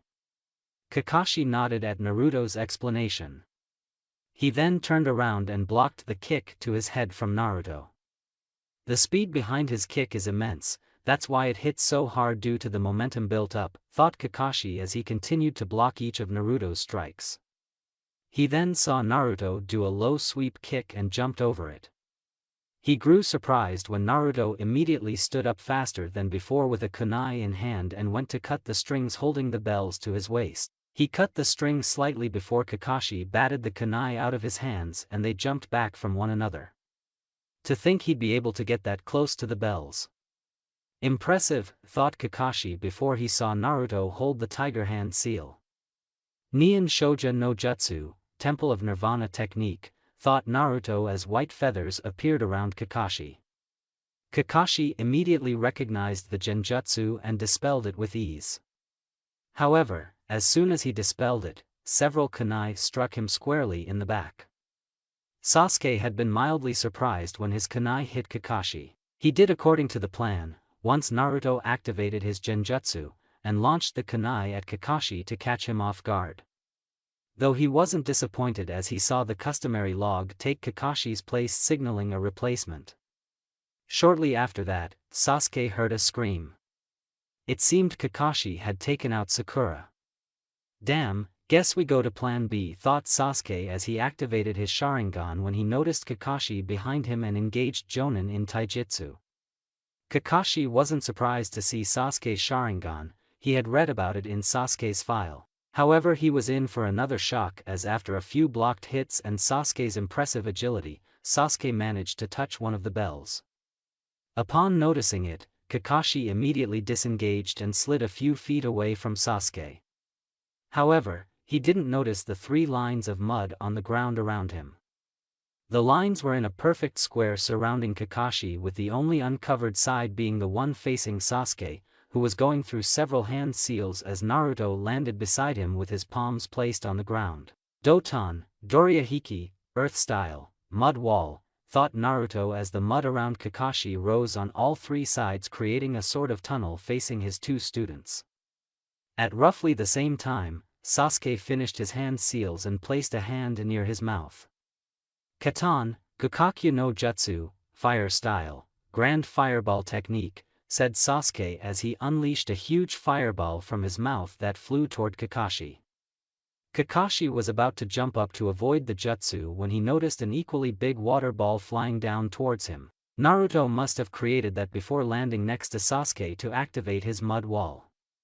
Damn, that's a good combo, thought Kakashi as the area inside the mud walls exploded with steam from the fireball and water ball combination. Steam continued to rise from the impact area, obstructing the 2 genins' view. Once it cleared, they noticed there was no trace of Kakashi anywhere. Underground, thought Naruto, but it was too late as a hand grabbed him and Sasuke and proceeded to drag them both underground. Kakashi soon popped up a few feet away and smiled at the two heads with his lone visible eye. Doton, Shinju Zanshu no Jutsu, Earth Style, Double Suicide Decapitation Technique. That was nice teamwork from you two, a great combination. You almost had me there, but you didn't. Too bad you didn't get a bell. As I'm sure you would have been great to have on my team, said Kakashi as he then noticed Sakura charging at him. Seems Naruto must have woken her up while I was in that taijutsu battle with Sasuke, thought Kakashi. Sadly, Sakura was way too weak to face Kakashi. However, before she got to him, Kakashi found himself in a full Nelson from Naruto. Due to the shock of Naruto's unexpected arrival, he didn't notice that the kunai from Sasuke cut off the bells. Sakura made a dive for the bells since Kakashi was still stuck in Naruto's grip. It was all for naught as the timer went off right as Sakura made it to the bells. So close, thought Naruto as he let go of Kakashi, and they all made their way to the stumps. They passed with flying colors, but why not find out to what extent, thought Kakashi as he tied Naruto to one of the stumps. Kakashi asked how Naruto got out of the ground so fast, and with the answer of Doton, Kirigakure no Jutsu, Earth Style, hiding like a mole technique, he nodded at the statement. At which point, Kakashi told them that they failed the test since none of them could get a bell, but since they used teamwork, he'd give them another chance. Since Naruto attacked him first, then he wouldn't be allowed lunch. So after handing Sasuke and Sakura a bento and leaving instructions to not feed Naruto, he vanished in a puff of smoke. We were so close, said Sakura as she opened her bento and began eating. Said Sasuke as he agreed and couldn't wait for another shot at Jonin. We'll get him next time, said Naruto as he was wondering if he was wrong in his judgment of the true meaning of the test. They should have passed, right? Yet they didn't. Was he wrong? Eventually, his thoughts were cut short as his stomach quaked upon seeing Sasuke and Sakura eating their food. When that happened, he was in for a shock as Sasuke offered him his bento. We need you, said Sasuke begrudgingly. Had it not been for you, we would have not been so close in the first place. So here, eat up. You will not be at full strength if you are handicapped by hunger. Naruto was even more surprised when Sakura also offered her bento. Sasuke-kun is right. You need to eat something and you can eat from mine since I don't eat as much as Sasuke-kun, said Sakura as she placed a bit of food on her chopsticks and was inches away from feeding Naruto when dash. Boom! A huge plume of smoke appeared and out stepped an irate-looking Kakashi. You dare defy my rules. I told you not to feed Naruto, yet you disobey my orders and do it anyway. What do you have to say for yourselves before I give out divine punishment, said Kakashi as he held the ram's seal and the sky darkened considerably and lightning danced around it. Freaked out by the sudden appearance of Kakashi, Naruto shouted, because we're a team. And teammates look out for one another. That's what Konoha's built upon, teamwork. Well, if that's all you have to say, then you. Said Kakashi as all the genin closed their eyes awaiting their punishment. Pass, said Kakashi with a nice smile as the sky cleared back up. What? Came the intelligent response from Sakura. Kakashi merely pointed to the memorial stone and stated, Naruto was correct. This test was to find out your teamwork and willingness to work together. I gave you all a near impossible task with rules created to make you split up and work for yourselves. Had you forsaken your teammates and worked alone, you would have failed, even if you did get a bell. You all did the opposite, and that is why we are now officially Team 7. Remember these words, those who break the rules are scum, but those who abandon their friends are even worse than scum, finished Kakashi. The three genins looked on with various expressions. Sakura fist-pumped at officially being a team. Sasuke merely smirked in his cool way, though you could see his excitement. Naruto, however, was crying tears of passion at the line that would forever be engraved in his heart. They were Team 7 and nothing would change that. Now tomorrow, we will begin missions and training to work more efficiently as a team. I expect to see you guys back here tomorrow at 9 a.m., until then," said Kakashi as he disappeared again in a puff of smoke. When Kakashi left, Naruto escaped the ropes that bound him to the stump as he asked, "So you guys want to train since we still have a whole day left? We all need more work, especially you Sakura. Sasuke and I are more advanced than you and we need all the links of our team to be better if we want to be the best team possible," finished Naruto as Sasuke nodded and looked at Sakura expectantly. After a moment, Sakura agreed. She would get to spend more time with her Sasuke-kun and become a better ninja in the process since her lack of help against Kakashi-sensei was eye-opening. Time skip, 6 weeks later. D-rank missions, chores if you asked Naruto, were horrible. Team 7 had done 48 D-rank missions in the past 6 weeks, from walking dogs and painting fences to catching the elusive Tora, pet cat of the fire daimyo's wife. In those 6 weeks though, Team 7 held many training sessions together. Usually, 3, sometimes 4 times a week outside of missions and teamwork training with Kakashi. Naruto stayed relatively the same, steadily trying to increase the speed of his Shunshin and master his ninjutsu arsenal. Kakashi even showed Naruto another clone technique as he knew about Naruto's Mokuton and Moku Bunshins, wood clones, and that he still didn't want to show it. It was the simple Iwa Bunshin no Jutsu, rock clone technique. Naruto also moved to level 3 of Fuinjutsu, sealing techniques, involving exploding seals. He began to attach them to his earth clones to add a deadly surprise to the simple clone technique. Sasuke added a few more fire jutsus. One of them being, Katon, Hozenka no Jutsu, fire style, Phoenix Sage Flower technique, which emitted a volley of fist-sized fireballs from the user's mouth in an unpredictable way. He also added the powerful Katon, Ryuka no Jutsu, fire style, fire dragon technique, which creates a powerful stream of fire from the user's mouth that takes on a dragon's appearance. Also during that time, he managed to learn several Sharingan Genjutsu from his clan's library. For some reason, Kakashi even gave him tips.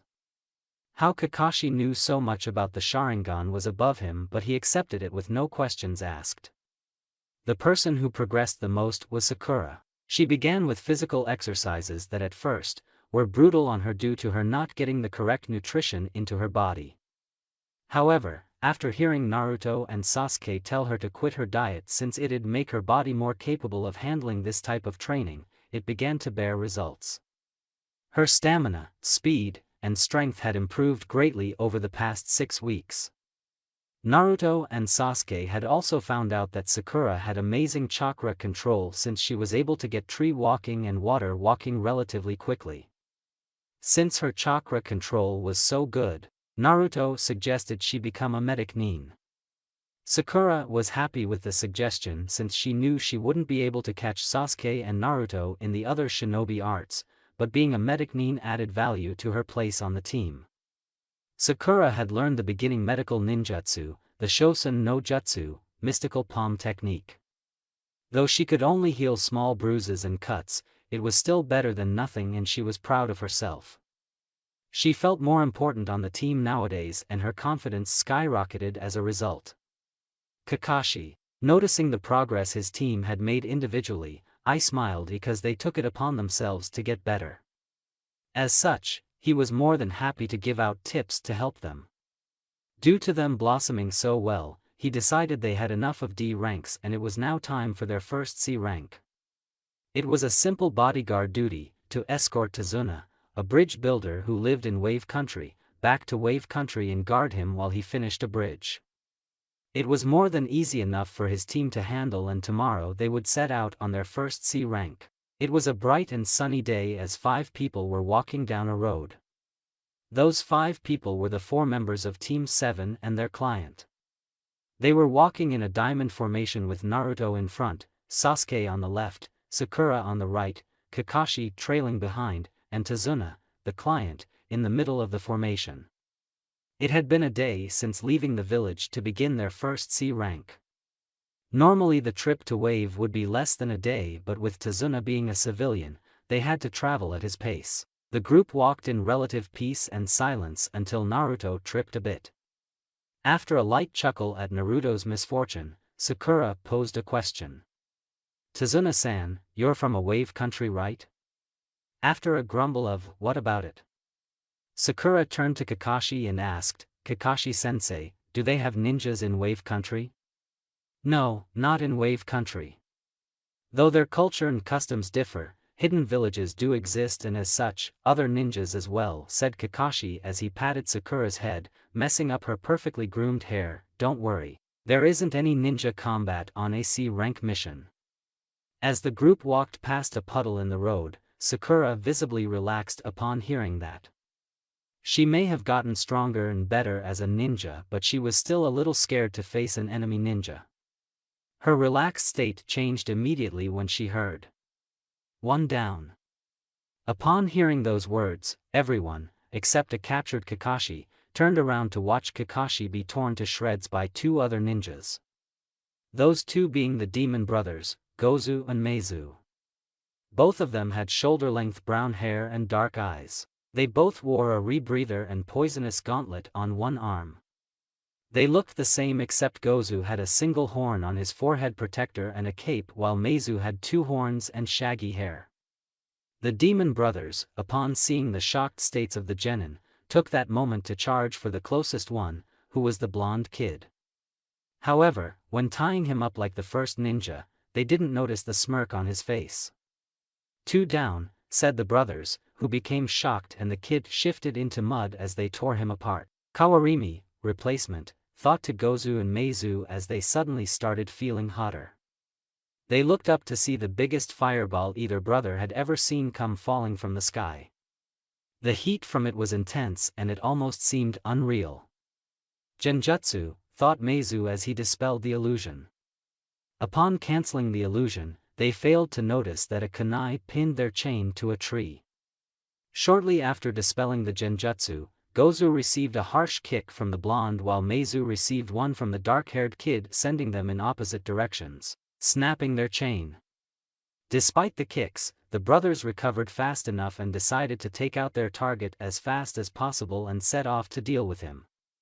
They met with the pink-haired girl and their target of Tazuna. However, when striking the two, they were just clones. Duped by some brat. Before anyone could move, Kakashi appeared and had gotten both Gozu and Meizu trapped under each arm. "Great job, team, you all handled that perfectly." "Nice, Megan." Jigaku no Jutsu, demonic illusion, descending hell technique, Naruto. "Sasuke, excellent work on breaking their chains with that kunai." And Sakura, way to get the VIP out of harm's way and even trick the enemy. "Great work, my cute little Genin." "Tazuna, we need to talk," said Kakashi as he tied Gozu and Meizu to a tree that Sakura and Tazuna had come out from behind. "These are Chunin-level mist ninjas," said Kakashi before Gozu interrupted him. "How did you react so well to us?" asked Gozu. "My team and I could have killed you immediately as we knew you were there for a while. First of all, Naruto, the blonde, is a censor. When he tripped, he secretly signaled to us where you were. And even if Naruto wasn't, it hadn't rained in days. So on a nice day like this, there wouldn't be a puddle on the ground," said Kakashi as he leveled a one-eyed glare at Tazuna. "We didn't kill them because I wanted to find out their target. Care to explain why two Chunin are trying to kill you? Our mission dictates protecting you from thugs and thieves. Ninjas are a B rank mission at least. Looks like we'll have to return home. This mission is out of our scope," finished Kakashi as he walked over to his team. "Wait," said Tazuna in a pleading voice. "I'm sorry I deceived you all, but I had no other way to get protection. Our country is very poor and as a result, I can't pay for anything over a C rank. As I said before, I'm a bridge builder who's now building a bridge that'll connect Wave to the mainland. Because that'll keep us away from the shipping industry's monopoly and Gato. Gato is an evil man, who has a stranglehold on the economy of Wave by controlling the shipping industry and raising costs for those trying to move products. He makes life hell for anyone in Wave because of it. Please, I beg of you, please help me, because, without that bridge, things will only get worse. Kakashi looked indifferent at Tazuna's plea. Sasuke and Sakura felt bad for him, but Kakashi-sensei did say it was too difficult for them. Naruto was sobbing anime tears after Tazuna's plea. Naruto couldn't help it. The other 3 members of Team 7 had gotten used to Naruto's affliction. He was a sucker for sob stories and even Kakashi's excuses for being late. How is Naruto so strong, thought Sasuke as he looked at Naruto crying his eyes out. Before Kakashi could stop him, Naruto spoke with conviction when he said, "Don't worry old man, we'll continue the mission. We'll kick Gato's ass, save your country, and look awesome while doing it, or my name's not Naruto." Tazuna looked hopeful after hearing Naruto speak. Kakashi just let out a sigh. They could have gone home and done something else. But since Sasuke and Sakura looked more into continuing, he kinda had to go now. "Well, it seems we are going, but I expect full payment when you get the necessary funds for whatever the mission ends up being, understood?" said Kakashi to Tazuna. After a thank you and a yes from Tazuna, Team 7 continued their now B-rank mission. Several hours later, Team 7 and Tazuna had finally hit the home stretch of their journey. After crossing a huge body of water and Tazuna's slightly built bridge, they were nearing Tazuna's house. However, Naruto sensed a presence to the left and immediately flung a kunai directed toward it. Kakashi, who had felt the same thing, went to investigate. Upon noticing a snow rabbit, Sakura hounded Naruto for almost killing the cutest rabbit ever. Naruto immediately fell into a depression from Sakura's scolding. While that was going on, Kakashi realized that the bunny was a replacement and was on high alert. "Get down," said Kakashi as Naruto grabbed Sakura before ducking. Sasuke grabbed Tazuna and brought him to the ground as Kakashi ducked his head. Had they been a second late, a large, spinning sword would have cut them in half. The sword continued over their heads as it smashed into a tree. Suddenly, a man appeared standing on the handle of the sword, looking down on the group. This man was tall and had a muscular frame with pale skin. He had short, spiky black hair, brown eyes, and small eyebrows. Bandages covered the lower half of his face like a mask. He wore his forehead protector sideways around his head and was shirtless with only a belt around his chest that held his sword on his back. He also was wearing baggy pants with the striped pattern typical of Kirigakure and mimetic wrist warmers extending up to his elbows, with matching leg warmers. The man then spoke. No wonder the demon brothers failed. They were facing the copy ninja, Kakashi Hatake, also known as Sharingan no Kakashi. Sharingan no Kakashi? Does that mean? Thought Sasuke as he saw Kakashi stand up. Zabuza Momochi, also known as the Kirigakure no Kijin, demon of the hidden mist, said Kakashi as if he was uninterested in him. "Well, I have to ask, what do you want?" "Nothing too big, just the old man's head." "If you give him up, I won't kill you all," said Zabuza with an equally as carefree tone. Kakashi raised a hand to his forehead protector as he said, "Protect the bridge builder with your lives. Form a manji formation around him and don't join this fight as it's out of your league. He's a jonin just like me," finished Kakashi as he did as instructed with Naruto in front, Sasuke on his left, and Sakura on the right. "I believe I'll need to use this against you," said Kakashi as he lifted his forehead protector to show a 3-tomo Sharingan in his left eye. This got varied reactions. Sakura was wondering if Kakashi was an Uchiha. Naruto deduced that Kakashi had it all along since he could give tips to Sasuke about it and wasn't shocked at the revelation. Sasuke was an internal wreck. How did Kakashi acquire a Sharingan? He was no Uchiha. He shouldn't have that eye, it's a birthright. Sasuke had some questions for Kakashi. "Oh, the Sharingan so soon, I'm honored." "Well, let's get to this," said Zabuza as he vanished to appear on top of the lake with his huge sword in tow. He landed with his left hand extended upwards while holding a half-ram seal with his right hand. "Kirigakure no Jutsu, hidden in the mist technique," said Zabuza as a heavy mist blanketed the area. The mist was so thick that it hid Kakashi from his genin. 8 choices: liver, lungs, spine, jugular vein, carotid artery, brain, kidneys, or heart. Which do you want to die by? Said Zabuza with a disembodied voice that seemed to come from every direction. Everyone in the area immediately reacted to Zabuza's killing intent as it placated the area. Tazuna nearly crapped himself. He was Zabuza's direct target and only a civilian, not trained to handle fear like a ninja would be able to. Sakura grew scared out of her mind but believed that Kakashi-sensei would save them. Naruto seemed calm on the outside, but inwardly he was sweating slightly. Sasuke seemed the most panicked. Zabuza's killing intent brought back memories of Itachi and that night. He even pulled out a kunai to end it before Zabuza got the chance. "Don't worry, Sasuke," said Kakashi with an ice smile as he put his hands in the ram seal and a shroud of blue chakra surrounded him. That maneuver cleared the area around him in a 15-foot diameter, clearing the mist from his team so they could see him. "I promise to protect you guys with my life. Nothing bad will happen." "Sure about that?" questioned Zabuza in the middle of the Manji formation. He was ready to sever all the heads of everyone in the formation until Kakashi immediately stopped him with a kunai to the stomach. Zabuza became shocked for a second until he turned into water. "Mizu Bunshin, water clone," thought Kakashi in a panic as Zabuza appeared behind him and promptly sliced him half. Zabuza's grinning face didn't last long as he realized he had sliced Mizu Bunshin. "It's over," said Kakashi as he readied to slit Zabuza's throat with a kunai if he moved. Kakashi wasn't ready for another Zabuza to appear behind him and the one in front of him to dissolve into water.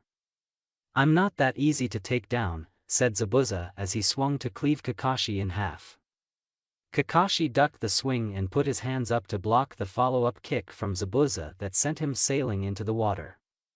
Zabuza smirked when he realized Kakashi was staying in the water and performed a shunshin to appear above him. "This water is so heavy." "Oh no," thought Kakashi urgently, but it was too late. Zabuza had already completed the hand seals for his jutsu and Kakashi found himself trapped in a sphere of water. "Suetun, Suiro no Jutsu, water style, water prison technique," said Zabuza, creating a dome of water that immobilized Kakashi completely. Zabuza then created another water clone as he looked at the remaining people. "Kakashi, I'm going to allow you to watch me kill your students and client before I kill you," stated Zabuza as his clone stalked toward the genin slowly. "Run. Get out of here. Leave me, protect the client," said Kakashi before Naruto interrupted him. "Why should we run?" said Naruto as he readied to fight. "First of all, the first thing you taught was to never abandon your comrades. I am not worse than scum. And secondly, if we ran, what's to say a Jonin wouldn't find us, so we'd have to deal with him anyway. So, why not fight him now? Sakura, stay with Tazuna. Sasuke, you ready to do this?" said Naruto as Sasuke activated his Sharingan, signaling he was ready. Naruto started by flinging several shurikens at the real Zabuza that his clone in front blocked. Any shuriken that passed the clone Zabuza blocked himself with his free hand. It seems that he can't remove his hand from his jutsu or move for that matter as it would probably disrupt it and cause it to disperse. "We'll aim for that, we need Kakashi," thought Naruto quickly as he and Sasuke charged in to engage Zabuza in taijutsu. Zabuza's clone began to chuckle as he was easily defending against the two brats.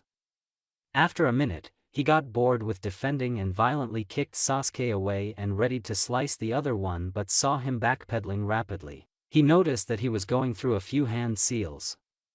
"Doton, Doryuden, Earth Style, Earth Dragon Bullet," thought Naruto as he spat out some mud that quickly rose to form a huge dragon's head.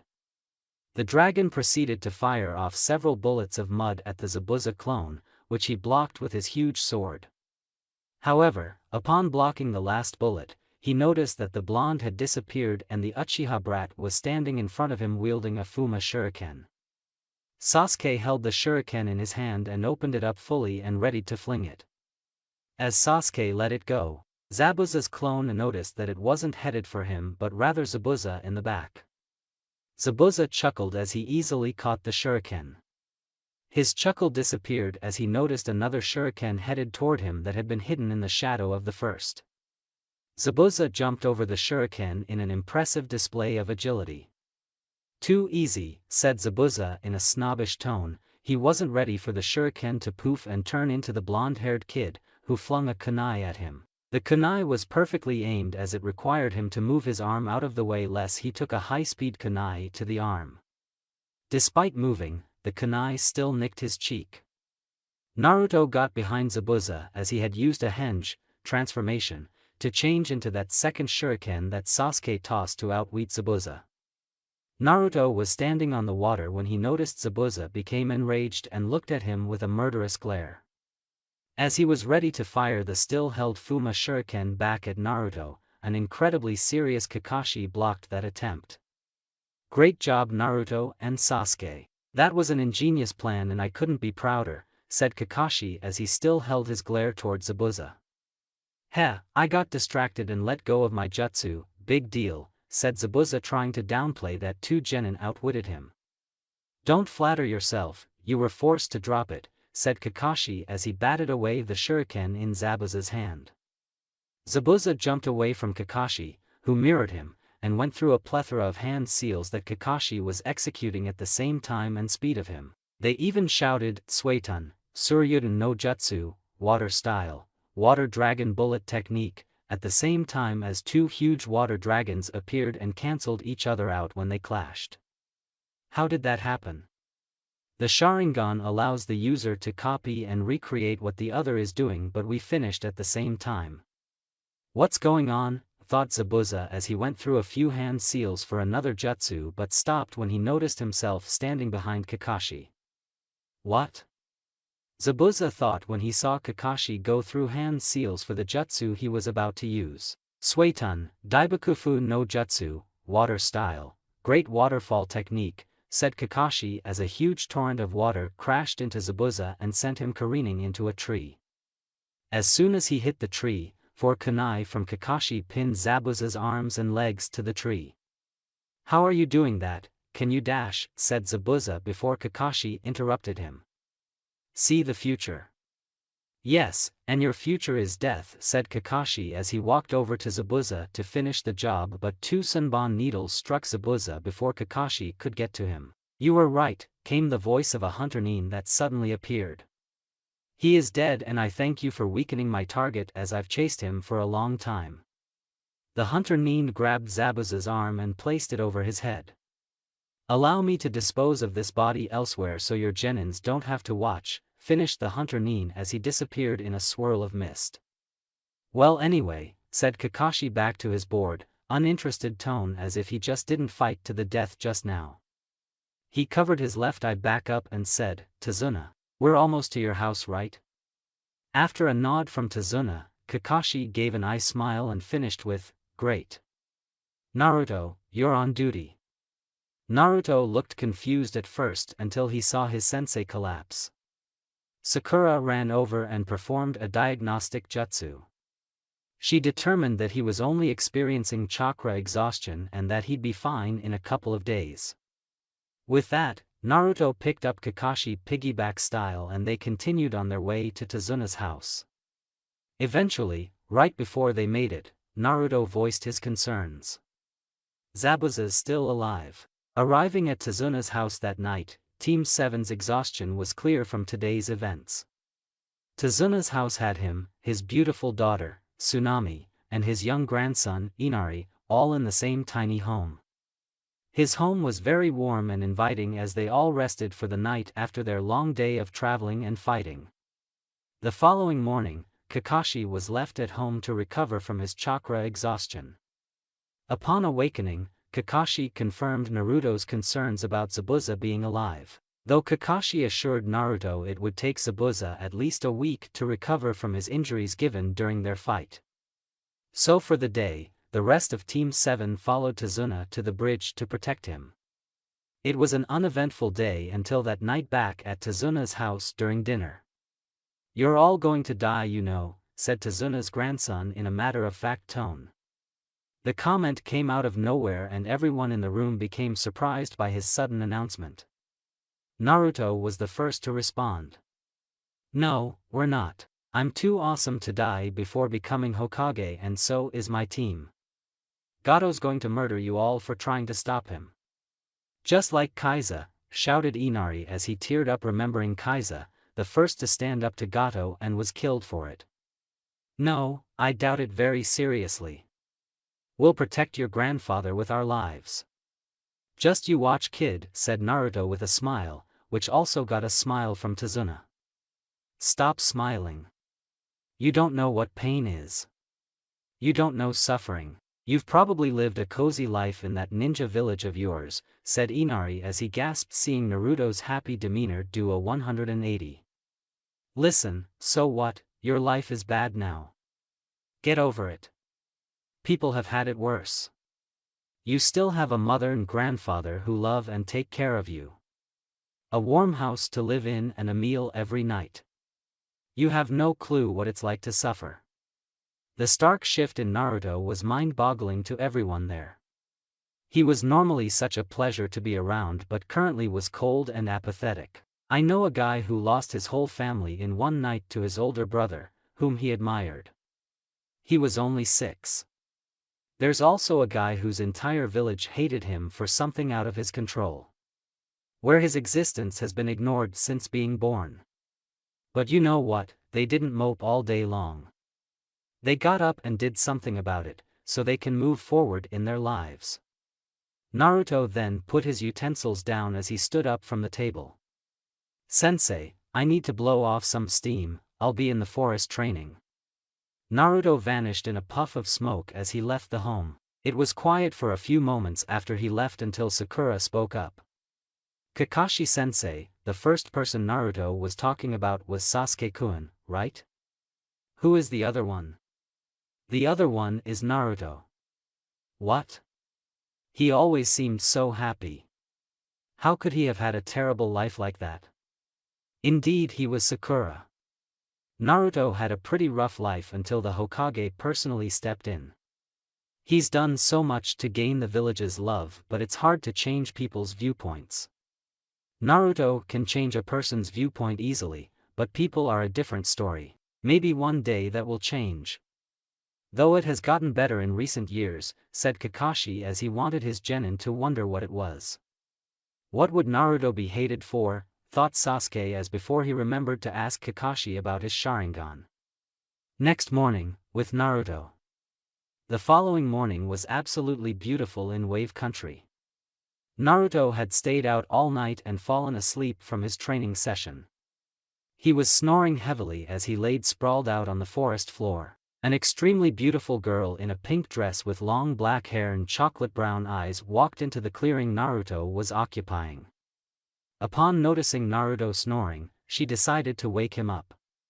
That almost proved fatal as Naruto woke up and pinned her down underneath him with a kunai at her throat.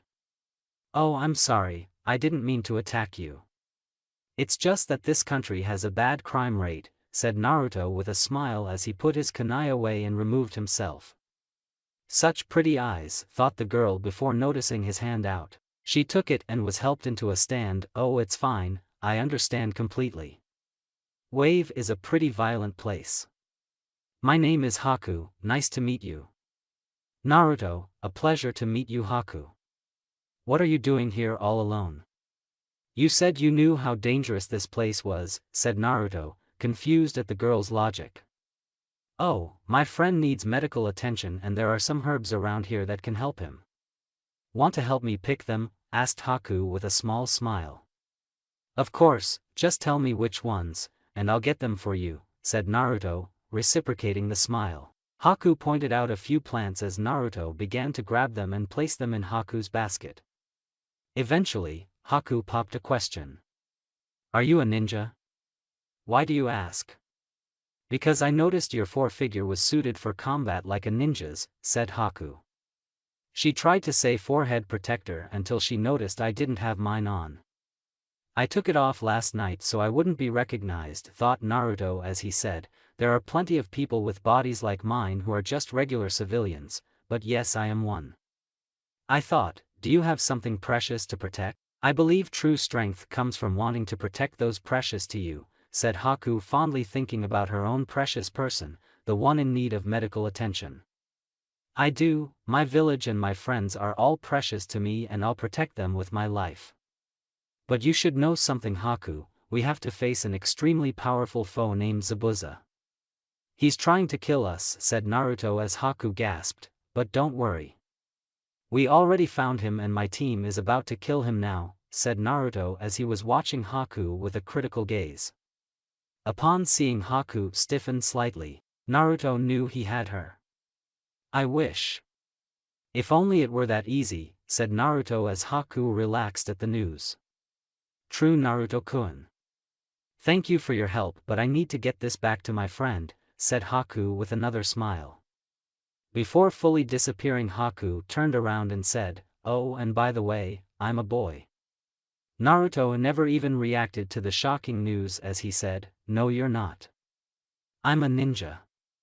I noticed you have chest bindings to hide your figure. Let's not forget when we first met and I had you pinned underneath me. My leg was in your business. Either you have a weird boy part or that was a lady part one pressed into, said Naruto, still smiling. Haku had the decency to blush upon realizing that they were that close at first. Seems I can't fool you. Either way, I need to go now. I hope to see you in the future, Naruto-kun, said Haku as she began walking away again. Tell Zabuza I said hi, said Naruto. Haku is frozen in place. I know you're that hunter Nin. You fooled us all back there with that trick. I could have killed you earlier with that kunai and been done with it, but I didn't want to kill such a beautiful girl like yourself. Especially when I can't sense your want to kill me or my friends, even when I said we killed Zabuza. So please don't ruin this chance, don't come back for the old man and that'll be the end of it. We could even become friends, but, said Naruto as he took on a more serious face, if you come to kill the old man or my friends again, you or Zabuza, I will not hesitate to beat you to a pulp, said Naruto as he walked away. Haku stood still. Naruto figured everything out in just a few minutes. He had easily deduced who she was and everything. He could have killed her when he first pounced on her and there was nothing she could have done about it. Figured out she was a girl, sensed her lack of wanting to kill someone. Her clever cover blew after a few seconds of meeting him. She had to tell Zabuza about this troubling news. 6 days later. The week had passed with no incidents. Kakashi had recovered a few days ago and began accompanying his genin to the bridge. Today would be the day that Zabuza would strike. However, Naruto wasn't there. Naruto had asked to stay home as he thought Gato would attack the tsunami to get to Tazuna. Naruto was proven right when he heard a scream and immediately set off to find out why. Naruto landed atop a building. Upon looking over the building, Naruto saw Tsunami tied up by a rope and Inari being held down by a tall man. That man was carrying a sword and another accompanied him, also carrying a sword. Naruto deemed it necessary that he should take care of this as fast as possible before something bad happened.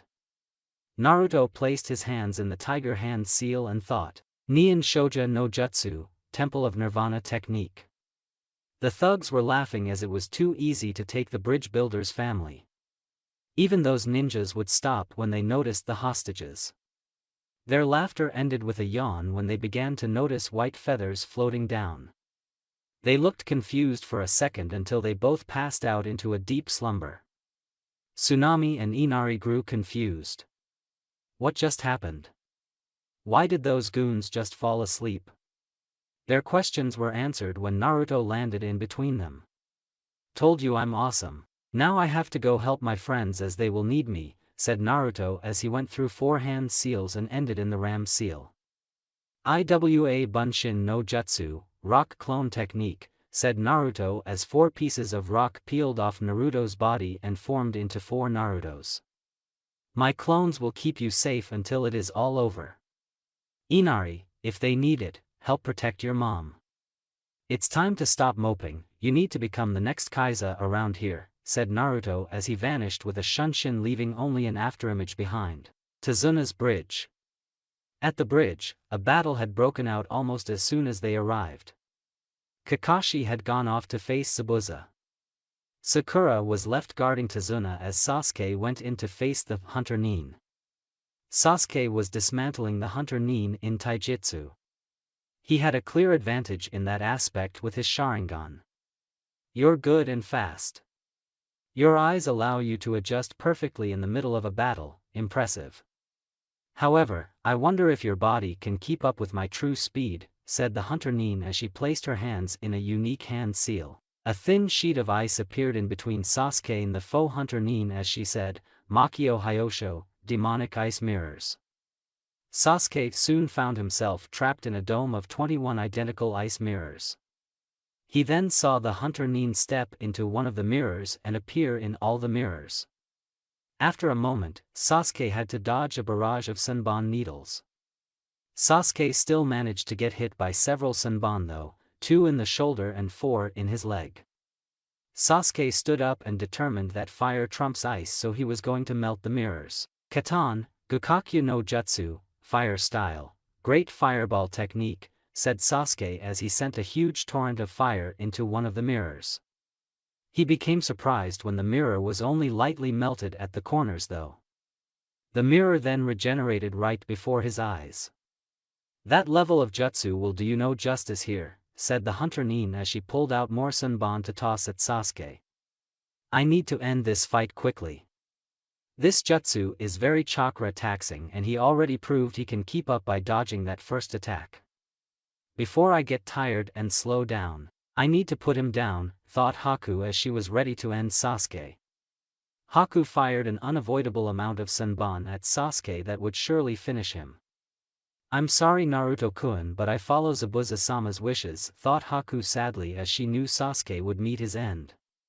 That was all for naught as a flash of yellow appeared in her ice mirrors. Naruto appeared with his hands clasped together as he thought, Futon, Daitapa, wind style, great breakthrough. A sudden gust of wind appeared and blew all the Senbon away. You okay, Sasuke? Asked Naruto with his eyes locked on Haku. Or at least her reflection. "Hn," said Sasuke as he continued with, these mirrors are tough. My fire does not affect them. We might have been able to break one if you had stayed outside, but it's too late for that now. She's too fast to let you out of here without a fight. Hello, Naruto-kun. It seems your arrival is very untimely, but you're in my domain now and here I reign supreme, said Haku as she continued to send out Senbon after Senbon. Naruto and Sasuke were dodging them with ease as Haku had to split up her targets. Eventually, Naruto got tired of dodging and decided to end the fight. Haku, it's over, said Naruto as he flared his chakra. The effect was instantaneous. The area inside of Haku's jutsu cracked as well as the mirrors. All the fighting stopped immediately at the display of raw power. Sakura was feeling the sheer power behind the chakra and hoped it was on her side as she couldn't see through the mist. Kakashi and Zabuza both stopped at the feeling of the chakra. Kakashi grew scared thinking the Kyuubi was breaking out. That turned into awe as he realized it was only Naruto. Zabuza grew concerned for Haku inwardly. He knew Haku wouldn't be able to handle such power. He was doubting if he could. Sasuke stared in disbelief at Naruto. He had never seen this from Naruto. After 3 years of training together and being friends, Naruto still had tricks. It was during that moment that Sasuke realized the gap between him and Naruto was still too big, if not bigger. Naruto was amazing. Haku was shocked when she saw Naruto flare his chakra. It had cracked all of her mirrors from just chakra presence alone. The kind, gentle look and the pretty violet eyes from yesterday were gone. The coldest, violet eyes replaced them with an equally chilling glare. He just broke her jutsu in mere moments. It seemed he was serious about beating her to a pulp if she came. Sasuke shot a fireball at 10 o'clock, said Naruto as Sasuke flew through the hand seals and breathed out another huge fireball without hesitation. Haku knew that even in their cracked state, her mirrors could withstand Sasuke's attack. She wasn't ready to see an entire corner of her dome obliterated by Sasuke's jutsu. How? Asked a shocked Haku. Katon, Choshinsei, Fire Style, Supernova, it's a beautiful collaboration of Sasuke's fireball and my great breakthrough. It's pretty powerful and now we know this fight is over, said Naruto as he channeled a bit of Kurama's chakra and vanished in front of the mirror Haku was in. Haku had no time to gasp as she attempted to speed to another mirror but her leg got caught by Naruto. Naruto then proceeded to swing her around and smash her through the mirror she just came out of. She skidded across the ground a bit until she managed to backflip back up. Upon landing on her feet, a fist met her chin. A powerful fist from Naruto sending her even further back. Naruto had performed a shunshin and appeared in Haku's face, and upon her looking up, Naruto landed a debilitating blow on her. He knew he smashed her mask because he channeled chakra into that fist. A lot of it, from him and Kurama. She wouldn't be getting up for a little while after that. He walked over to Haku and took a knee next to her prone form. Why Haku? Why would you work for Zabuza when he's trying to damn a whole country by killing a bridge builder for an evil man? You're not like this, so why go so far? Asked Naruto sadly. Zabuza gave me purpose. I was an orphan when he found me. He trained me to be his tool and I have failed him. I am broken and no longer of use to my master. I cannot further aid my master in his goal of taking down Kirigakure's Yondaime Mizukage to keep him from killing off all the bloodline users in my home.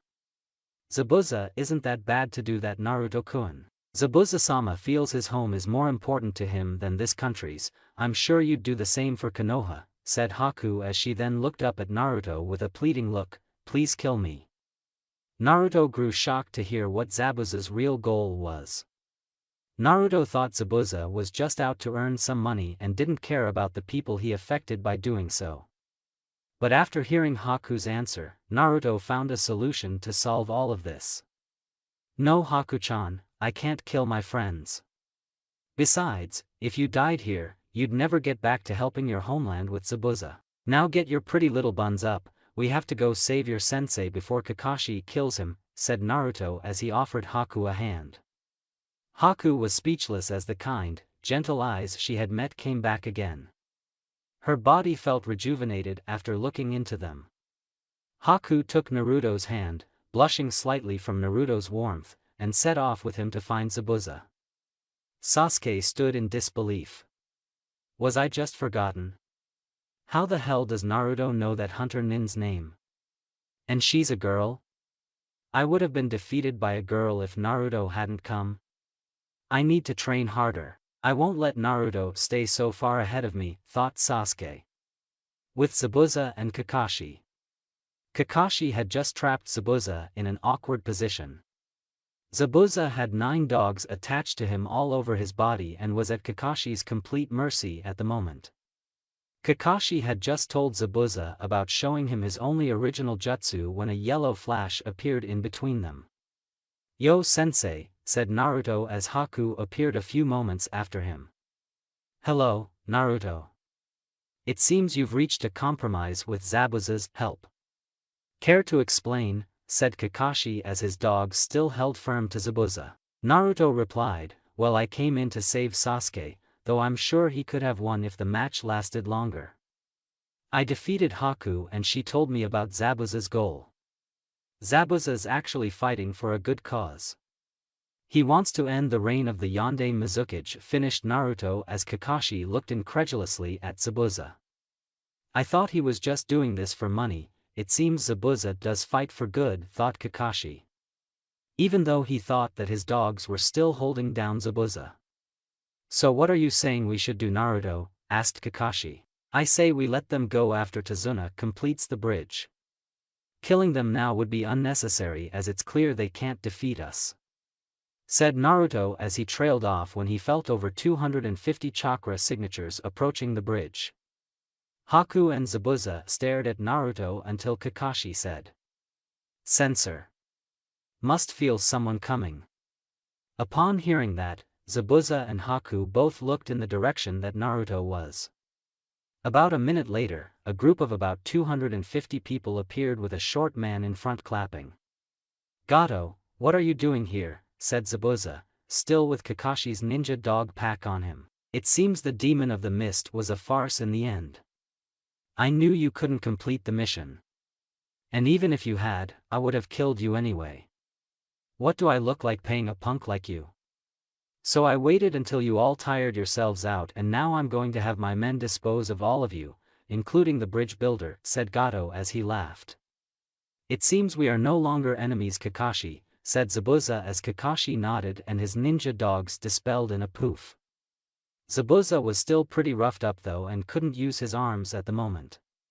He looked at Naruto and said, "Hey kid, spare a kunai?"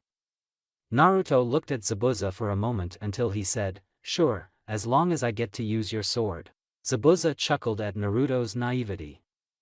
He wouldn't be able to pick up that sword, and even if he could, he wouldn't have the strength to use it. "Sure, whatever kid, I just need it back after we're done," said Zabuza as he caught Naruto's kunai in his teeth. Kakashi lowered his headband back down as he wouldn't need it for this fight. Haku also stepped up by Zabuza's side as she was willing to take out a few. Sasuke appeared on Kakashi's side as well, believing he might as well take his frustration out on something, and Gato brought the perfect opportunity. In the middle, wielding the Kubikuribocho, decapitating carving knife, was Naruto. Naruto had to channel some of Kurama's chakra to augment his strength just so he could wield it. It felt so good in his hands. Looking to his right and seeing Zabuza and Haku, then to his left to see Kakashi and Sasuke, Naruto smirked. "Let's go wild." 2 days later. How did Zabuza kill the most people and even Gato with no arms?